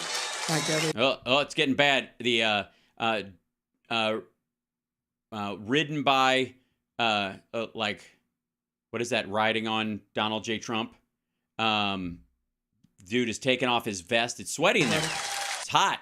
So with that, we'll do something a little... Dude, take off your vest and we'll hold him up and you'll see him. And then maybe afterwards, when he does that, we can pretend he's giving us a hand job. Different, because I remember last time we did it, and we had a lot of fun. And some people aren't able to do this, and maybe I won't be able to do it too, in which case I got myself a big problem, right? That's a little breaking news. So apparently Trump doesn't think he'll be up to the task of of running for office.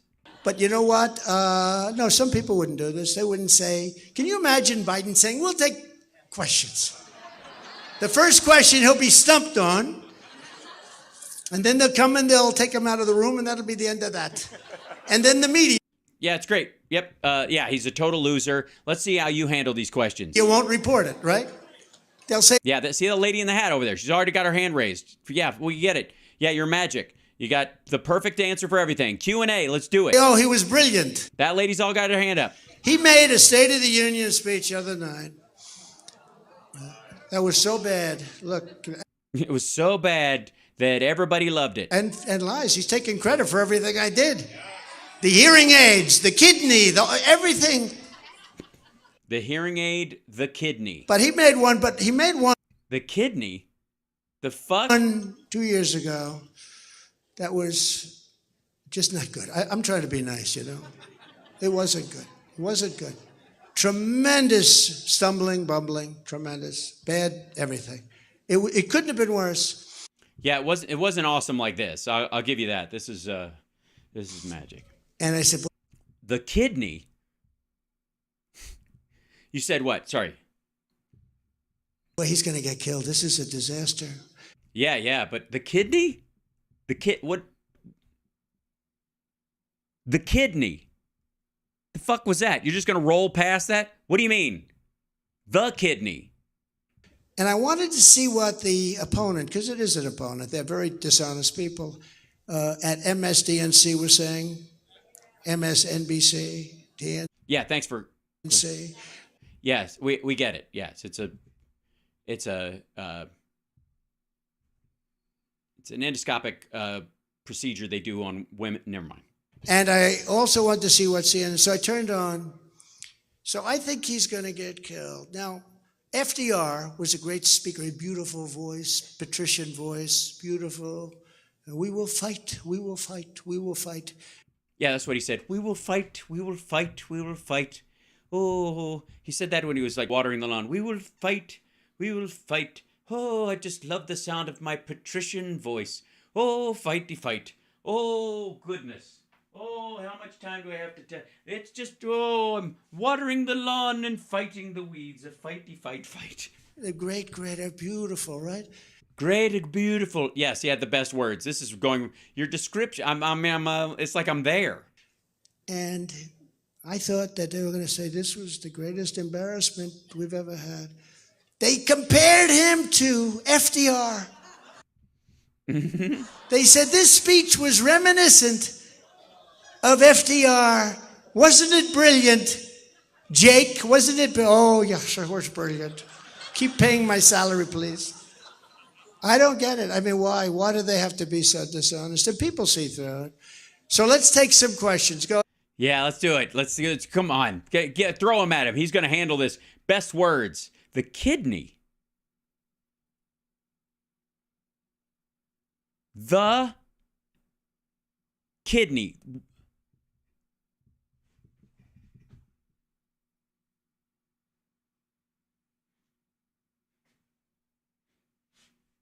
The kidney. Go ahead. Who? That would be my first question. The kidney? Who's got a question? Yes, Mr. President. Who's got a question? Not that lady in the... Go ahead. Mr. President? Yes. I know that you appreciate World War II veterans. I do. And we happen to have a gentleman here, standing here, that is a World War II veteran, once again, to come listen to you. Thank you, sir, for your service. Will you guys sit down so he doesn't have to stand up to be seen? Thank you. That's good. See, Biden never would have been able to handle that. He'd have gone, fuck you. What do you think? You're the oldest guy in the room now? Use the mic for the questions? Yes, sir. Captain Randy over here. We got Sergeant Denny over there. I've got a young lady right here. Okay. Questions, folks. Questions, please. The quick questions. Randy, I have one here. Go real quick. I got one, Denny. I'm holding the mic. Okay. We got it. Real quick. No comments. Real quick. Thank you. President Trump, State Committee Woman Michelle Merrill from Broward County. Yes. My question is, you are the only president bothering to go to New Palatine, Ohio this week. What are you going to say to the... New Palatine. New Palatine. You mean East Palestine? New Palatine. All right. I didn't realize there was an old Paladin. I liked playing as a paladin in a lot of D&D games when I was. That's not residents there about the toxic chemical spill. And what would you have done as president if this had happened under your watch? And what would you do with the EPA that's not bothering to help them? Well, first of all, the EPA is helping them. Just for the record. Thank you, madam. FEMA would have been there within an hour, and you have local FEMA, and FEMA was. Yes, Ohio's FEMA was there. They were there within an hour. Told not to help, and we would have had fun. They were not told not to help. There, we would have had doctors there. We would have known what was happening, and we would have taken care of, and we would have consoled people. They were left. Oh, I see. They were left. Biden didn't even console these people. Sorry, we can't do anything because your governor won't let us because the states have primacy. And as a Republican, we think that states' rights are better than everything, including national emergencies that can affect the waterways that go through multiple states. But I'm here to fondle you. Is that okay? So I get a little side, like reach around side tit while we're standing here? Good. Okay. It's hopeless. The government said they're not coming. FEMA said they're not coming. Look, until I announced 2 days ago that I was going, they weren't doing it. Once I announced I'm going, they said, well, we're going to, and we're going to bring a lot of money. That's not the way it's supposed to be handled. So, yes, it was because of him. It was actually DeWine didn't ask for federal help until after that. We would have taken care of those people, and they'll be. How would you have forced Sawine to take your help? Be now taken care of, but it'll be a little bit later than it should have been. Okay, good question. Tabby, I don't have my characters up right now because of the issues I had, but I will be fixing that very soon. Hopefully by Wednesday's show. Sergeant Denny on that side of the room. Yes, we have one right here. President Trump, I'd like to say it's a great honor to be in the same. No comments. Just ask him a question. With you. Thank you. It's my honor. He's so relatable. He said that guy said it was his honor, and Trump said it's my honor. It's because that's the kind of guy he is. He's so down to earth. I'd also like to thank you for your sacrifice. Oh yeah, yes, because you had porn stars and hand jobs and Shark Week and you got to cheat on your wife regularly, and you had like you could just leave your kid to be raised by somebody else and just show up kind of late to the game and smack them if they didn't act like you wanted to, and then you had to become president and everybody was like watching you and they were like judging you based on like Christian values that you allegedly said you had. To the people of this country. Oh. Thank you. Thank you. So, obviously, these are the tough questions. These are the things that Biden could not even handle. He couldn't handle it.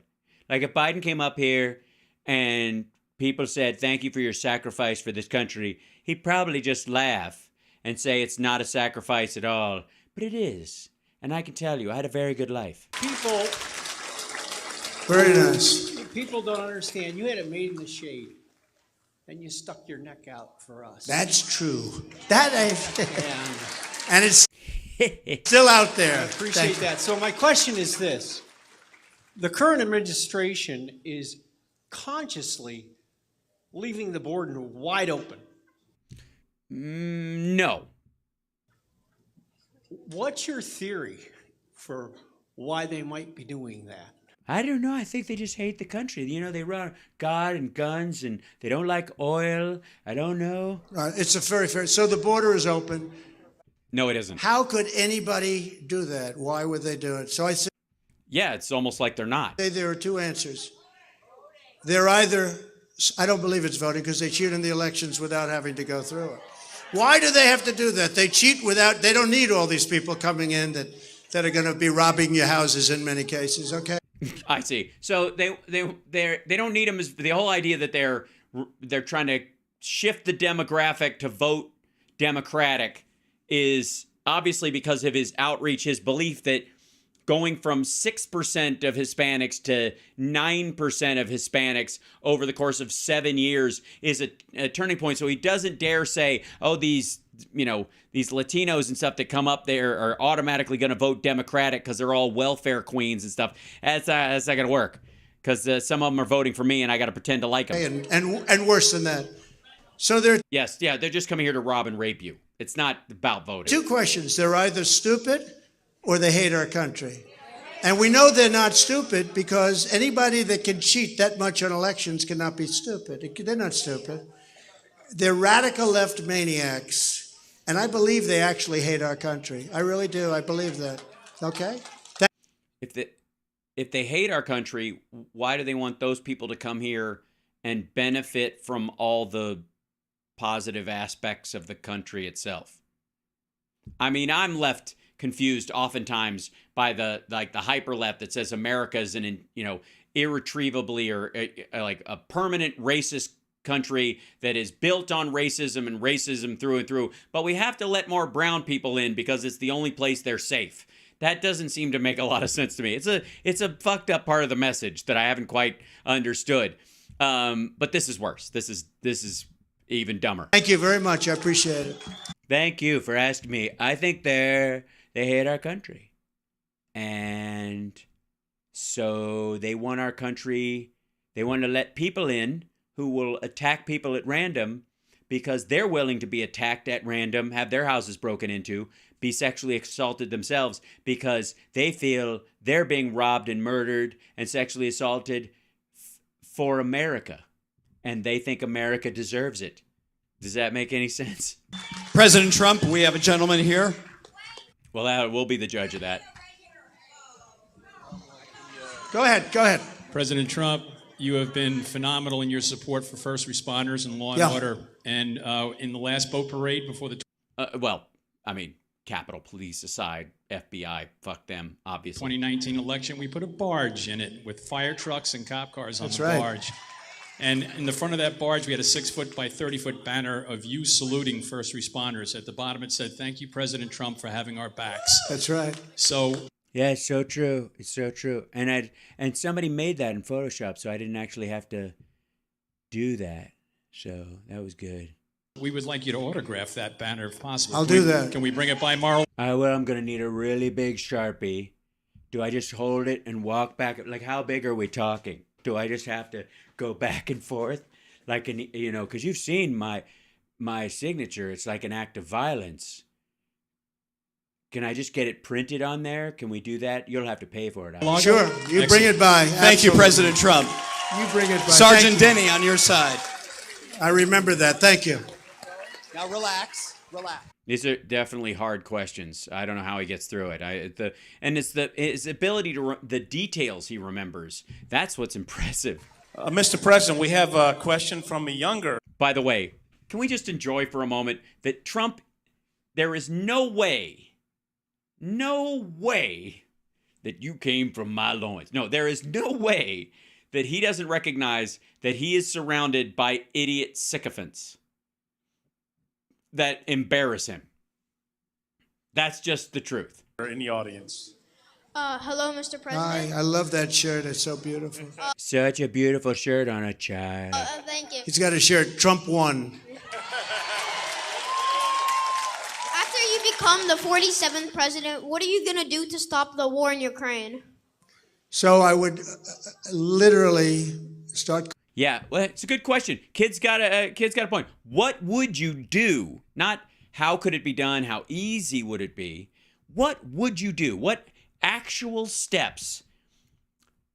Way to fuck it up, kid. I mean, honestly, I know you're trying, and your parents, are very proud of you for wearing your dad's goofy fucking shirt. But I got news for you. You're not going to get the answer you expect. Calling, not from the day I took over, but from the night I won.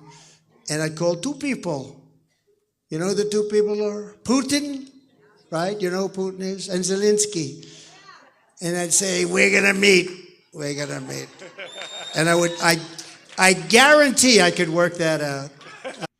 Yeah, how? Kid asked how. He didn't want to know if you could. He wanted how you would do it. I guarantee. I know exactly what I'd say, by the way. I know exactly. All right, well then fucking say it. Say it right now. Why does it, and why would you, if what you could say, if the words are so magical and you could make that arrangement, or the State Department, just by saying them, they could go, oh shit, that would work. Why? Every person that dies in the war from this point on is Trump's fault, according to Trump. Just saying. Because apparently he knows the magic word to turn the whole thing off, but he won't say it. He's keeping it to himself for a couple of years. So everybody who dies between now and whenever he fucking gets his magic meeting, if he ever does, everybody who dies is his fault. Russian or Ukrainian, it doesn't fucking matter. I tell one guy this, and I tell one guy that, and I say, you better make a deal. We would have a deal made in 24 hours. This and that, just this and that. You're just going with this and that. Which one would you tell this and which one would you tell that? Just so I know. Maybe we can get in the ballpark. You know, would you tell Putin that and Zelensky this, or tell Zelensky that and tell Putin this? Yay! This and that and the other thing. Who would you tell the other thing? I don't know. Iran? President Trump. Look at this bullshit, too. I tell this guy that, and you better make a deal, that'd be that. And then, anyways, somebody else bail me out of this fucking question with another question. On this side, back to... Ooh, I ditched that one. This side of the room. Hello, President Hi. Trump. Hi. I am Rebecca Harari, the president of the America First Club here in Florida. Right, that's right. You are. That's fabulous. Thank you, Rebecca. Thank you.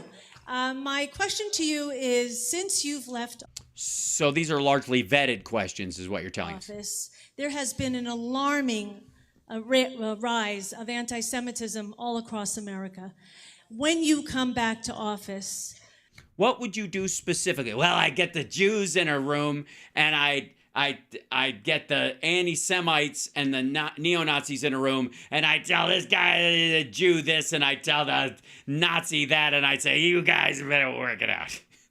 I could do it in 24 hours. I could solve anti-Semitism in 24 hours. how will you address this? Well, Thank you, ma'am. Well, I'd say, what have you got? Some steckel and some schlemiel and some schmeckel, and you smack the schmeckel with your schlemiel and see if they work it out. Get it stopped. As you know, they're after the radical right now, and it's Who are? They're after who? The Jews? very unfair. They don't do anything with Antifa, and if you look at Antifa and Antifa to the Jewish population, not good.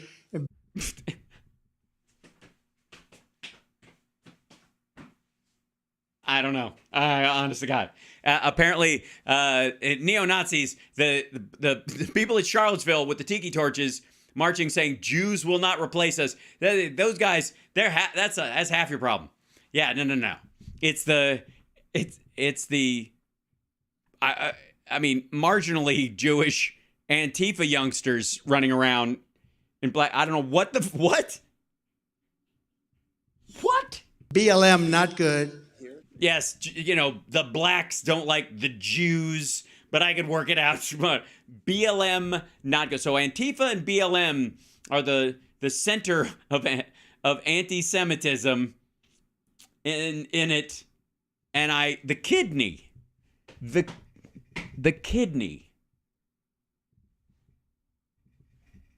But they're after radical right people, and in many cases, these are people that love our country like nobody loves our country. Yeah, look, say what you will about anti-Semitic, neo-Nazi psychopaths like my buddy Fuentes, who came to dinner with me with Kanye. He loves this country more than Jews do, for sure. I mean, you've heard me talk about Jews before. Clearly, they Israel's their real country. And we'll handle that situation. You know, we did something that I think was greatly helpful to Israel, many things. Oh, we moved the embassy? But one of the things was the Abraham Accords. Nobody thought that was possible. Okay, first of all, nobody thought it was fucking necessary. It was a trade agreement. It wasn't a peace accord. It was a trade agreement between countries that were not fighting. And that was 4 countries. And what the fuck does that have to do with anti-Semitism in the United States? If anything, the right-wing neo-Nazis are pissed that Jews got more attention than they think they deserve. That arguably would have ratcheted it up. They think that Trump was a puppet of the Jews because of Kushner. Good Lord. That would have been completed by now and get a lot of credit for it. But we also did Jerusalem, as you know, the capital. We made Jerusalem the capital. We not only...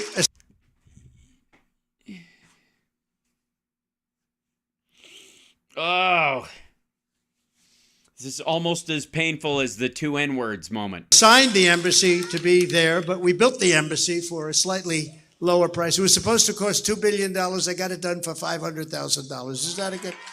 We saved almost $2 billion, and we got it built, and there's no reason to ever replace it. It's really good, and a lot of other things we did, you know. So, but I appreciate that question, and I see that myself. I think it's terrible.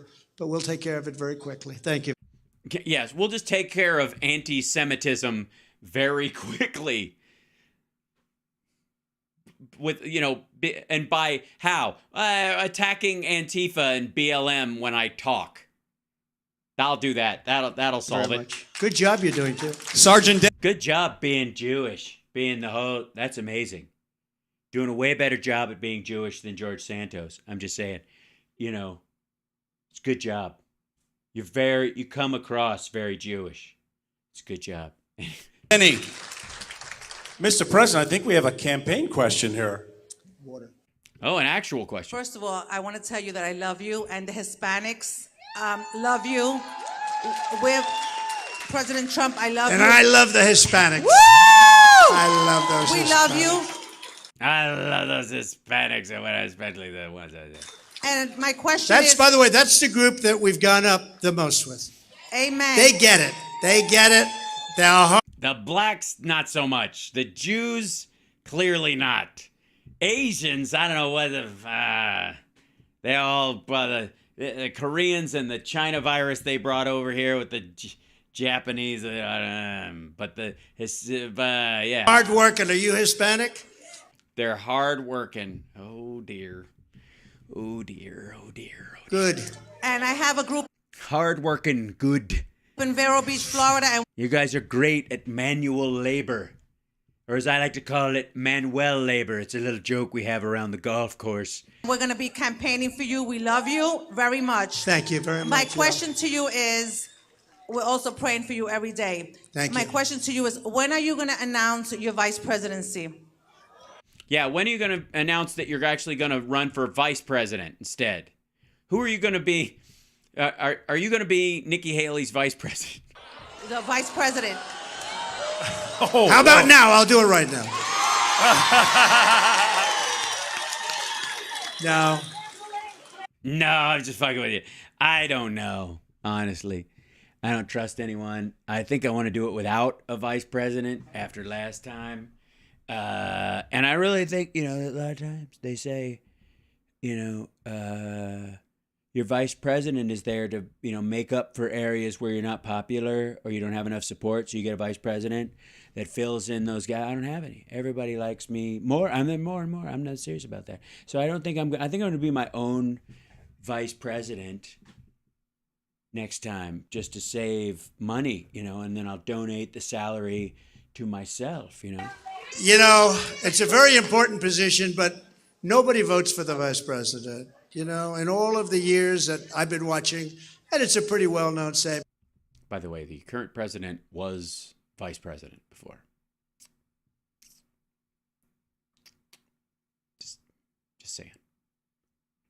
And that's not the reason you're doing it. You need somebody with great talent, great experience, in case something happens. Yeah, in case something happens, meaning you slip into an Adderall-induced coma and have to be fed through a tube for the remainder of your days, and they have to run shit. We'll be announcing it at an appropriate time. It could be a little bit earlier than normal. It could be before it's appropriate. I'm a big fan of inappropriate behavior. Maybe not at all. It may be. Maybe, who knows? No, I don't know. Do you know? By the way, you're watching Hal Sparks Megaworldwide. We dipped into this, and we're kind of in for a penny, in for a pound. So if you want to watch it later, I totally understand. If you're still sticking around, like, subscribe, give a thumbs up, support the show. Patreon.com/HalSparks, etc., etc., etc. Super chats and bits and stuff. Okay. I won't do that for a while. A lot of people are right now auditioning. You know that. A lot of people that are running at 1%, 2%, 3%, no percent. We have a couple that are joining. They're at no percent. I say, I wonder what they're doing. I think they're auctioning right now for. They're auctioning. Auditioning right now for. Yeah, auditioning. They're auctioning off their 0% to you. Or Vice President. No, it's a very fair question. At the appropriate time, I'll be doing something. Thank you very much. Very nice. Thank you. Mr. President. They're going back and forth in the room because they think that's how that works out, but he's actually playing, like he's at this weird, like, confusion tennis match. Mr. President? Yeah. He's over on the We other have side. a 5-year-old. Great. So maybe it's a question you'll actually understand. Good. Love a 5-year-old. Good 5-year-olds. Is that middle school? Is that age, or are they still pooping themselves? I don't know. I don't raise children. I know that you have you said you have the brain of a 5-year-old. And children. We have a young 5-year-old girl named Paisley would like to ask you a question. Paisley, Hi, are you Paisley. ready, Paisley? Yes. Hi, Paisley. How are you? Go ahead. Well, why is it so expensive now than the old days? Thank you, Paisley. Why is everything so expensive? Not like when you were a kid, when coffee was a nickel. That's a very good question. She's basically talking about inflation. It's a lot. It's much more expensive now for mom to go out and buy whatever she's buying. Yeah, whatever women buy, I don't know. They go out and buy the stuff, you know. Without exception. By the way, without exception. So yeah, everything's more expensive. Even the cheap stuff is more expensive. it started off with energy, but the energy morphed into everything. And yes, eggs, I don't know if you know that, they come from gasoline. We'll get that down very quickly. You know, when we get energy down, everything else is going to come down too. Yeah, just wait about that. It's because of gasoline, price of fuel costs. You know, all those chickens, they're dead now because of gasoline. They'll tell you it's avian flu, Paisley, but it's not. So we're going to get it down very, very quickly. And it's a very good question. And I know you're in a big hurry because you're very old. Thank you, darling. Sergeant Denny. Yes, we have a question here, Mr. President. From an adult? I hope not. Oh, Joe, come on. Hello, Mr. President. Thank you so much for everything you've done for us. Thank you. We all love you. Thank you. We have a problem with all the three-letter agencies in Washington: the CIA, the FBI. The So do I. What is your plan to? I hate to put it this way, but burn them down and start all over again? Yeah. Yeah, just really. I mean, you want the guilty person in charge of that. Yeah. They've gotten out of control. They have Totally. weaponization in some forms and other things. They have real weaponization in some form and other things. I hope you wrote that down. You're not going to get this kind of words of wisdom just stumbling around the street after you've banged your head and have fallen down a manhole, and you can only read things 3 letters at a time. Really gotten out of control, and the only thing that can change that are the people. And we did a lot of work, and we were really getting down to a point that, you know, nobody could believe how well we were doing in that regard. But yeah, that made sense. Yeah, at least he's not talking in vague political terms. We're gonna have to do something about. Well, yeah, probably. Yeah, I think that's the gist of what that guy was saying. I think we're going to make changes and big changes, and that change has to start from the top. There was a big change. You got fired. Some agencies are just stone cold. Now, they've got. Yeah, they're just stone cold jumping. A lot of courage because they've been encouraged by the radical left Democrats. I mean, many of these people are. I don't even know if it's Biden, to be honest with you, but many of these people are just stone cold left, crazy Marxist, communist people. Yeah, you got that. It's stone cold, crazy left, Marxist, communist people. Especially in the FBI, just loaded with Marxists. That's the thing about the FBI. And it's sort of like the border. But CIA, too. Totally just all commies. That whole Cold War thing that the CIA, that was all just a front. Who wants to have an open border? Then you say, who wants to have a CIA like this? And who wants, and I have to say, when a CIA like this? Like what? I was working with the CIA, we took out more terrorists than any other president. We were knocking them out left and right, and I really had a very good relationship with the CIA. They did a good job. And then they turned commie in one afternoon. But they certainly seem to be out of control right now. And the other ones too. Yeah, what are the other ones? Yeah, the CDB, the CBD, whatever that oil is that makes you all high on the marijuana, that stuff. Those guys, they've gone bonkers. And we'll make the changes that have to be made. Yeah, he knows. I mean, you don't need more detail than that. You know, it was very interesting. When I first became president. Yeah, anecdote time. Bail yourself out with an anecdote, because that guy is really disappointed at your answer. I'm just saying. I didn't really know anybody in Washington. Yeah, you didn't know anybody in New York either, except Jeffrey Epstein. You knew that guy. And I was a New York person. I rarely went to Washington. I think they rarely went anywhere that there wasn't a golf course. They said that I went to Washington 17 times during the course of my life, and I never stayed over. So, you know, I wasn't a Washington establishment person. And I had to rely on some people to give me advice as to who put in. Now, I have to say, you don't read about them, you don't hear about them. So many different people, Bob Lighthizer in trade. We had so many great people. But we also had some people that weren't the greatest that I wouldn't have put in, that are rhinos or, you know, bad rhinos as opposed to good rhinos. Some Republican. Yeah, good rhinos. In name onlys are pretty good people. Yeah. Those would be Democrats that, I don't know, what? They're not my kind of people generally.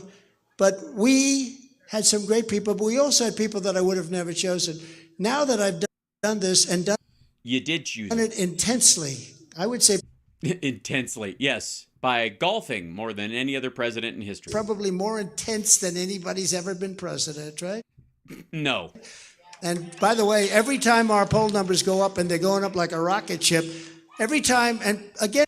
Well, they are going up like a rocket ship. Specifically, that rocket ship that dude built to prove that we actually can't go to space and that there's a dome over the Earth. And because they're doing so poorly. The guy that crashed and died. Like that rocket ship. Only on the other side, and they saw what we did.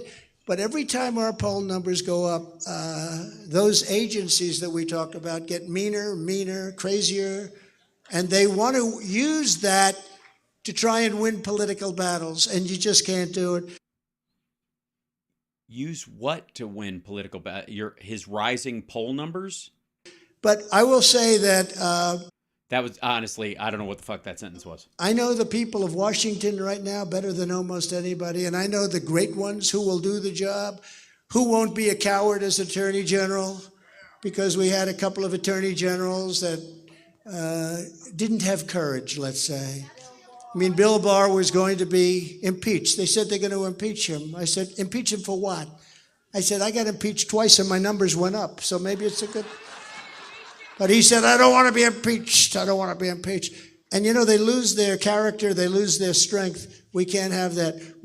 Or it occurs to them over time that they are employed by a criminal asking them to break the law. That also, I'm just saying Occam's razor might explain the behavior more so than them just finding a new Jesus. We need brave patriots. And I know the people. I now know that establishment because nobody is. Oh, sorry. There's a brave patriot establishment. If only he could find the brave patriot deep state. Wouldn't that be that would be a fixer? Come on. Lived in Washington like I've lived in Washington. That's for part-time. Sure. Okay, let's go. Mr. President. Thank you. Yeah. Yeah. Born to ride Donald Trump. That's what that says. Born to ride 45. Yeah. 1982, AT&T was dismantled because it became too big for its britches. Now, is it time for big tech to be... AT&T subsidiary DirecTV just banned Newsmax from broadcasting. Yeah. Is it time to dismantle AT&T again because it's getting too big for its britches? Thank you, sir. AT&T is a lousy company. It's highly over-levered. It's run by over-leveraged by radical left people. Honestly, it's doing so badly. You know, normally you dismantle when they're doing so well. Yeah, that's right. If they were doing better, they could afford to keep on a failing channel like Newsmax. But in this particular case, well, AT&T is doing badly. They got rid of, they took it and DirecTV, which I guess they own, and they got rid of Newsmax, and hopefully they'll put it back. And OAN also. OAN was fantastic and still is fantastic, but it's a struggle for them because they're being deplatformed. They deplatformed me, and now they're all begging for me to come back. You know why? Because they're dying out there without us. That's why truth is so good. Yeah, I think that's better. You know what you should do? Offer to let Newsmax stream on Truth Social for free. I mean, who the fuck... I mean, I'm glad to help you out here. I mean, think about it for a second. Truth is doing amazing. You don't even need Facebook and Twitter, these chintzy little social media networks when you got Truth Social. Just let Newsmax live stream at the top of every page all day, every day. You can do that, right? Just buy the servers and let them do it. You'll make money off of it. And then you can run ads for like Trump steaks and Trump water and Trump pillows or some shit. That's why Truth is so good. But you know what I mean. AT&T is like a lousy company. It's like a lousy. It's leveraged to the hilt. It's doing very poorly. You know who's leveraged to the hilt? And yet they get rid of a Newsmax and an OAN, who actually both got very good ratings. And I think there's a lot of pressure being put on. AT&T dropped, their stock since that time. Now, I haven't seen the last couple of days, but a few days ago it was $10 billion. People don't like it. No, they're very upset. They took all their money out of it. Let's see. Hold on. AT&T stock.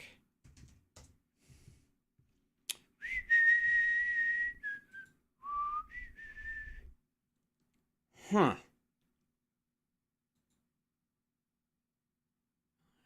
Oh.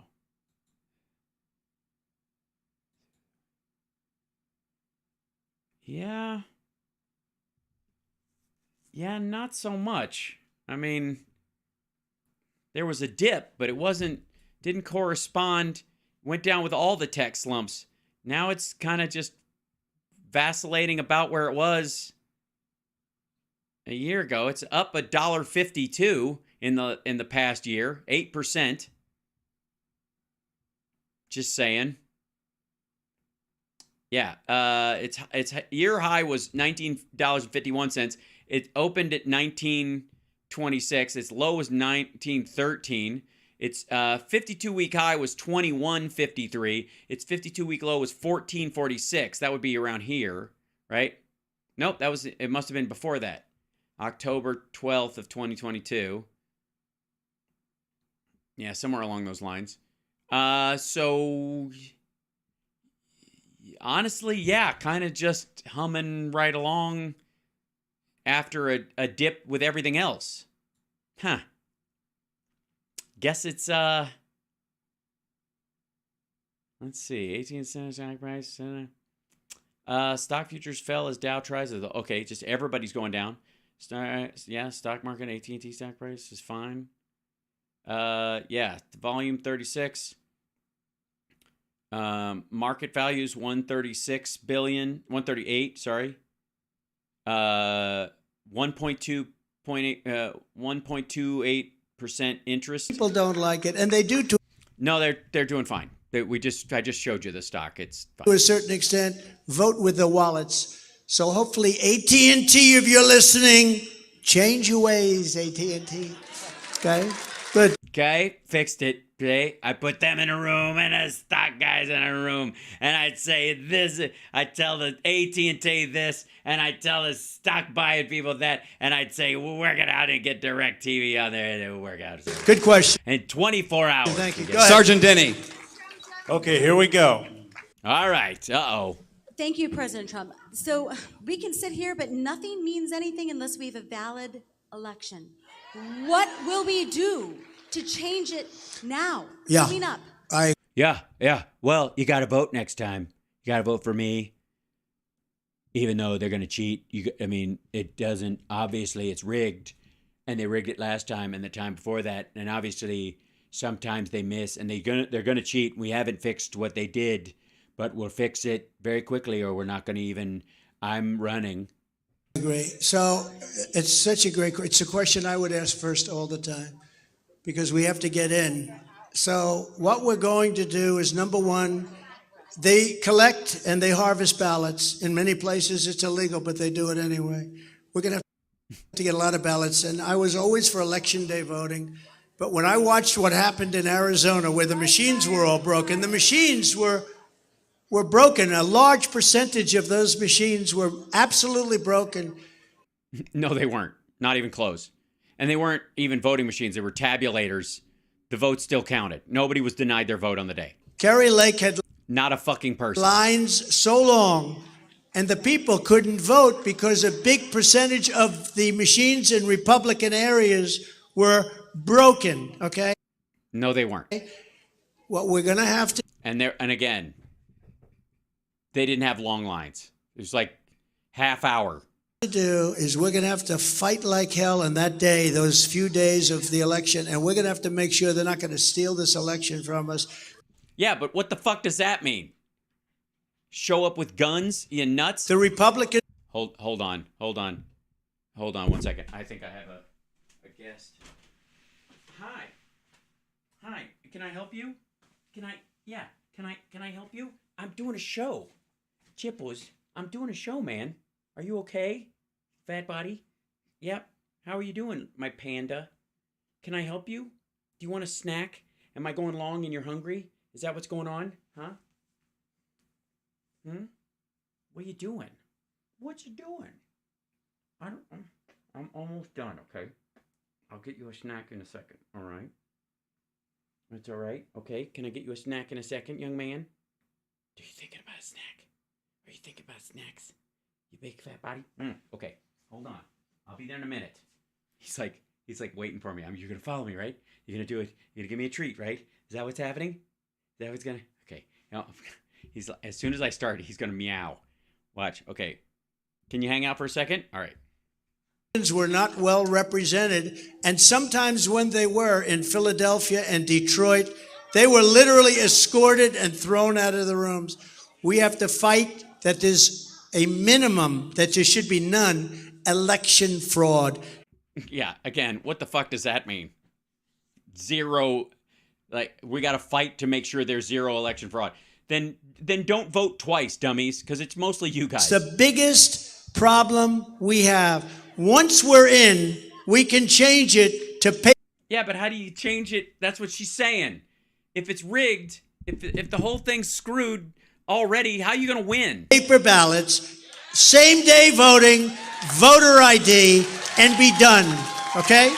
You know, I don't know how some of these other Republicans won when I lost. It just boggles my mind. You know, France had a big problem. They had a huge problem with the whole thing for years, and they went back to paper ballots and they went to same-day voting. They just had an election, 36 million votes. It was over by 10:30 in the evening, and there were no complaints. And that's what we have to do, okay? But we have to be in office. There were no complaints. To do it. You can't do it because the Democrats do not want to do it. See, I happen to think that their policies are so bad. What do? They want high taxes. They don't want God. They don't like oil. All right. I mean, it's the same shit. It's going to be the same shit. If there's more to this to cover tomorrow, I'll do it. But I'm gonna let you guys go. Because my fat cat is gnawing at my feet right now. Excuse you, Mr. Man. Excuse you. He's attacking my feet. He's like, feed me. I'm a giant baby. I'm a giant boy and I'm starving. Feed me a snack. So enough of this asshole, and we'll see you. Yeah, Chip, I get you. He's trying to save me from myself. If there's I'll put up the rest of this coming up because there's only a few minutes left. But good Lord. Yeah, Chip's got to eat. He's a big boy. But his head's like, it's not even like he's fat at that point. Donald Trump surprised the medical community on Wednesday afternoon, claimed the kidney was a very special place in the heart. Speaking as he announced a government plan to tackle kidney disease, Trump went on and extended. Oh, right. You've worked so hard on the kidney, very special. The kidney is a very special place in the heart. It's an incredible thing. Trump gushed. Oh, God. The kidney. Yeah, God. I love you guys. I'll see you tomorrow. Regular time in the afternoon. Much love. I'm going to try and get Malcolm Nance on the show this week. Everybody remind him, tell him to check his DMs. I sent him a message. I don't know that he saw it. He's a busy guy. Anyways, you guys are awesome. See you soon. Whew. All right, I'm coming. He's scratching at my shoe. Quit it. Monkey kitty. What are you doing? You are a cat you're a monkey disguised as a cat. And that's all I'm saying. All right. See you guys later. Bye. Ow. Chipos.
Washington.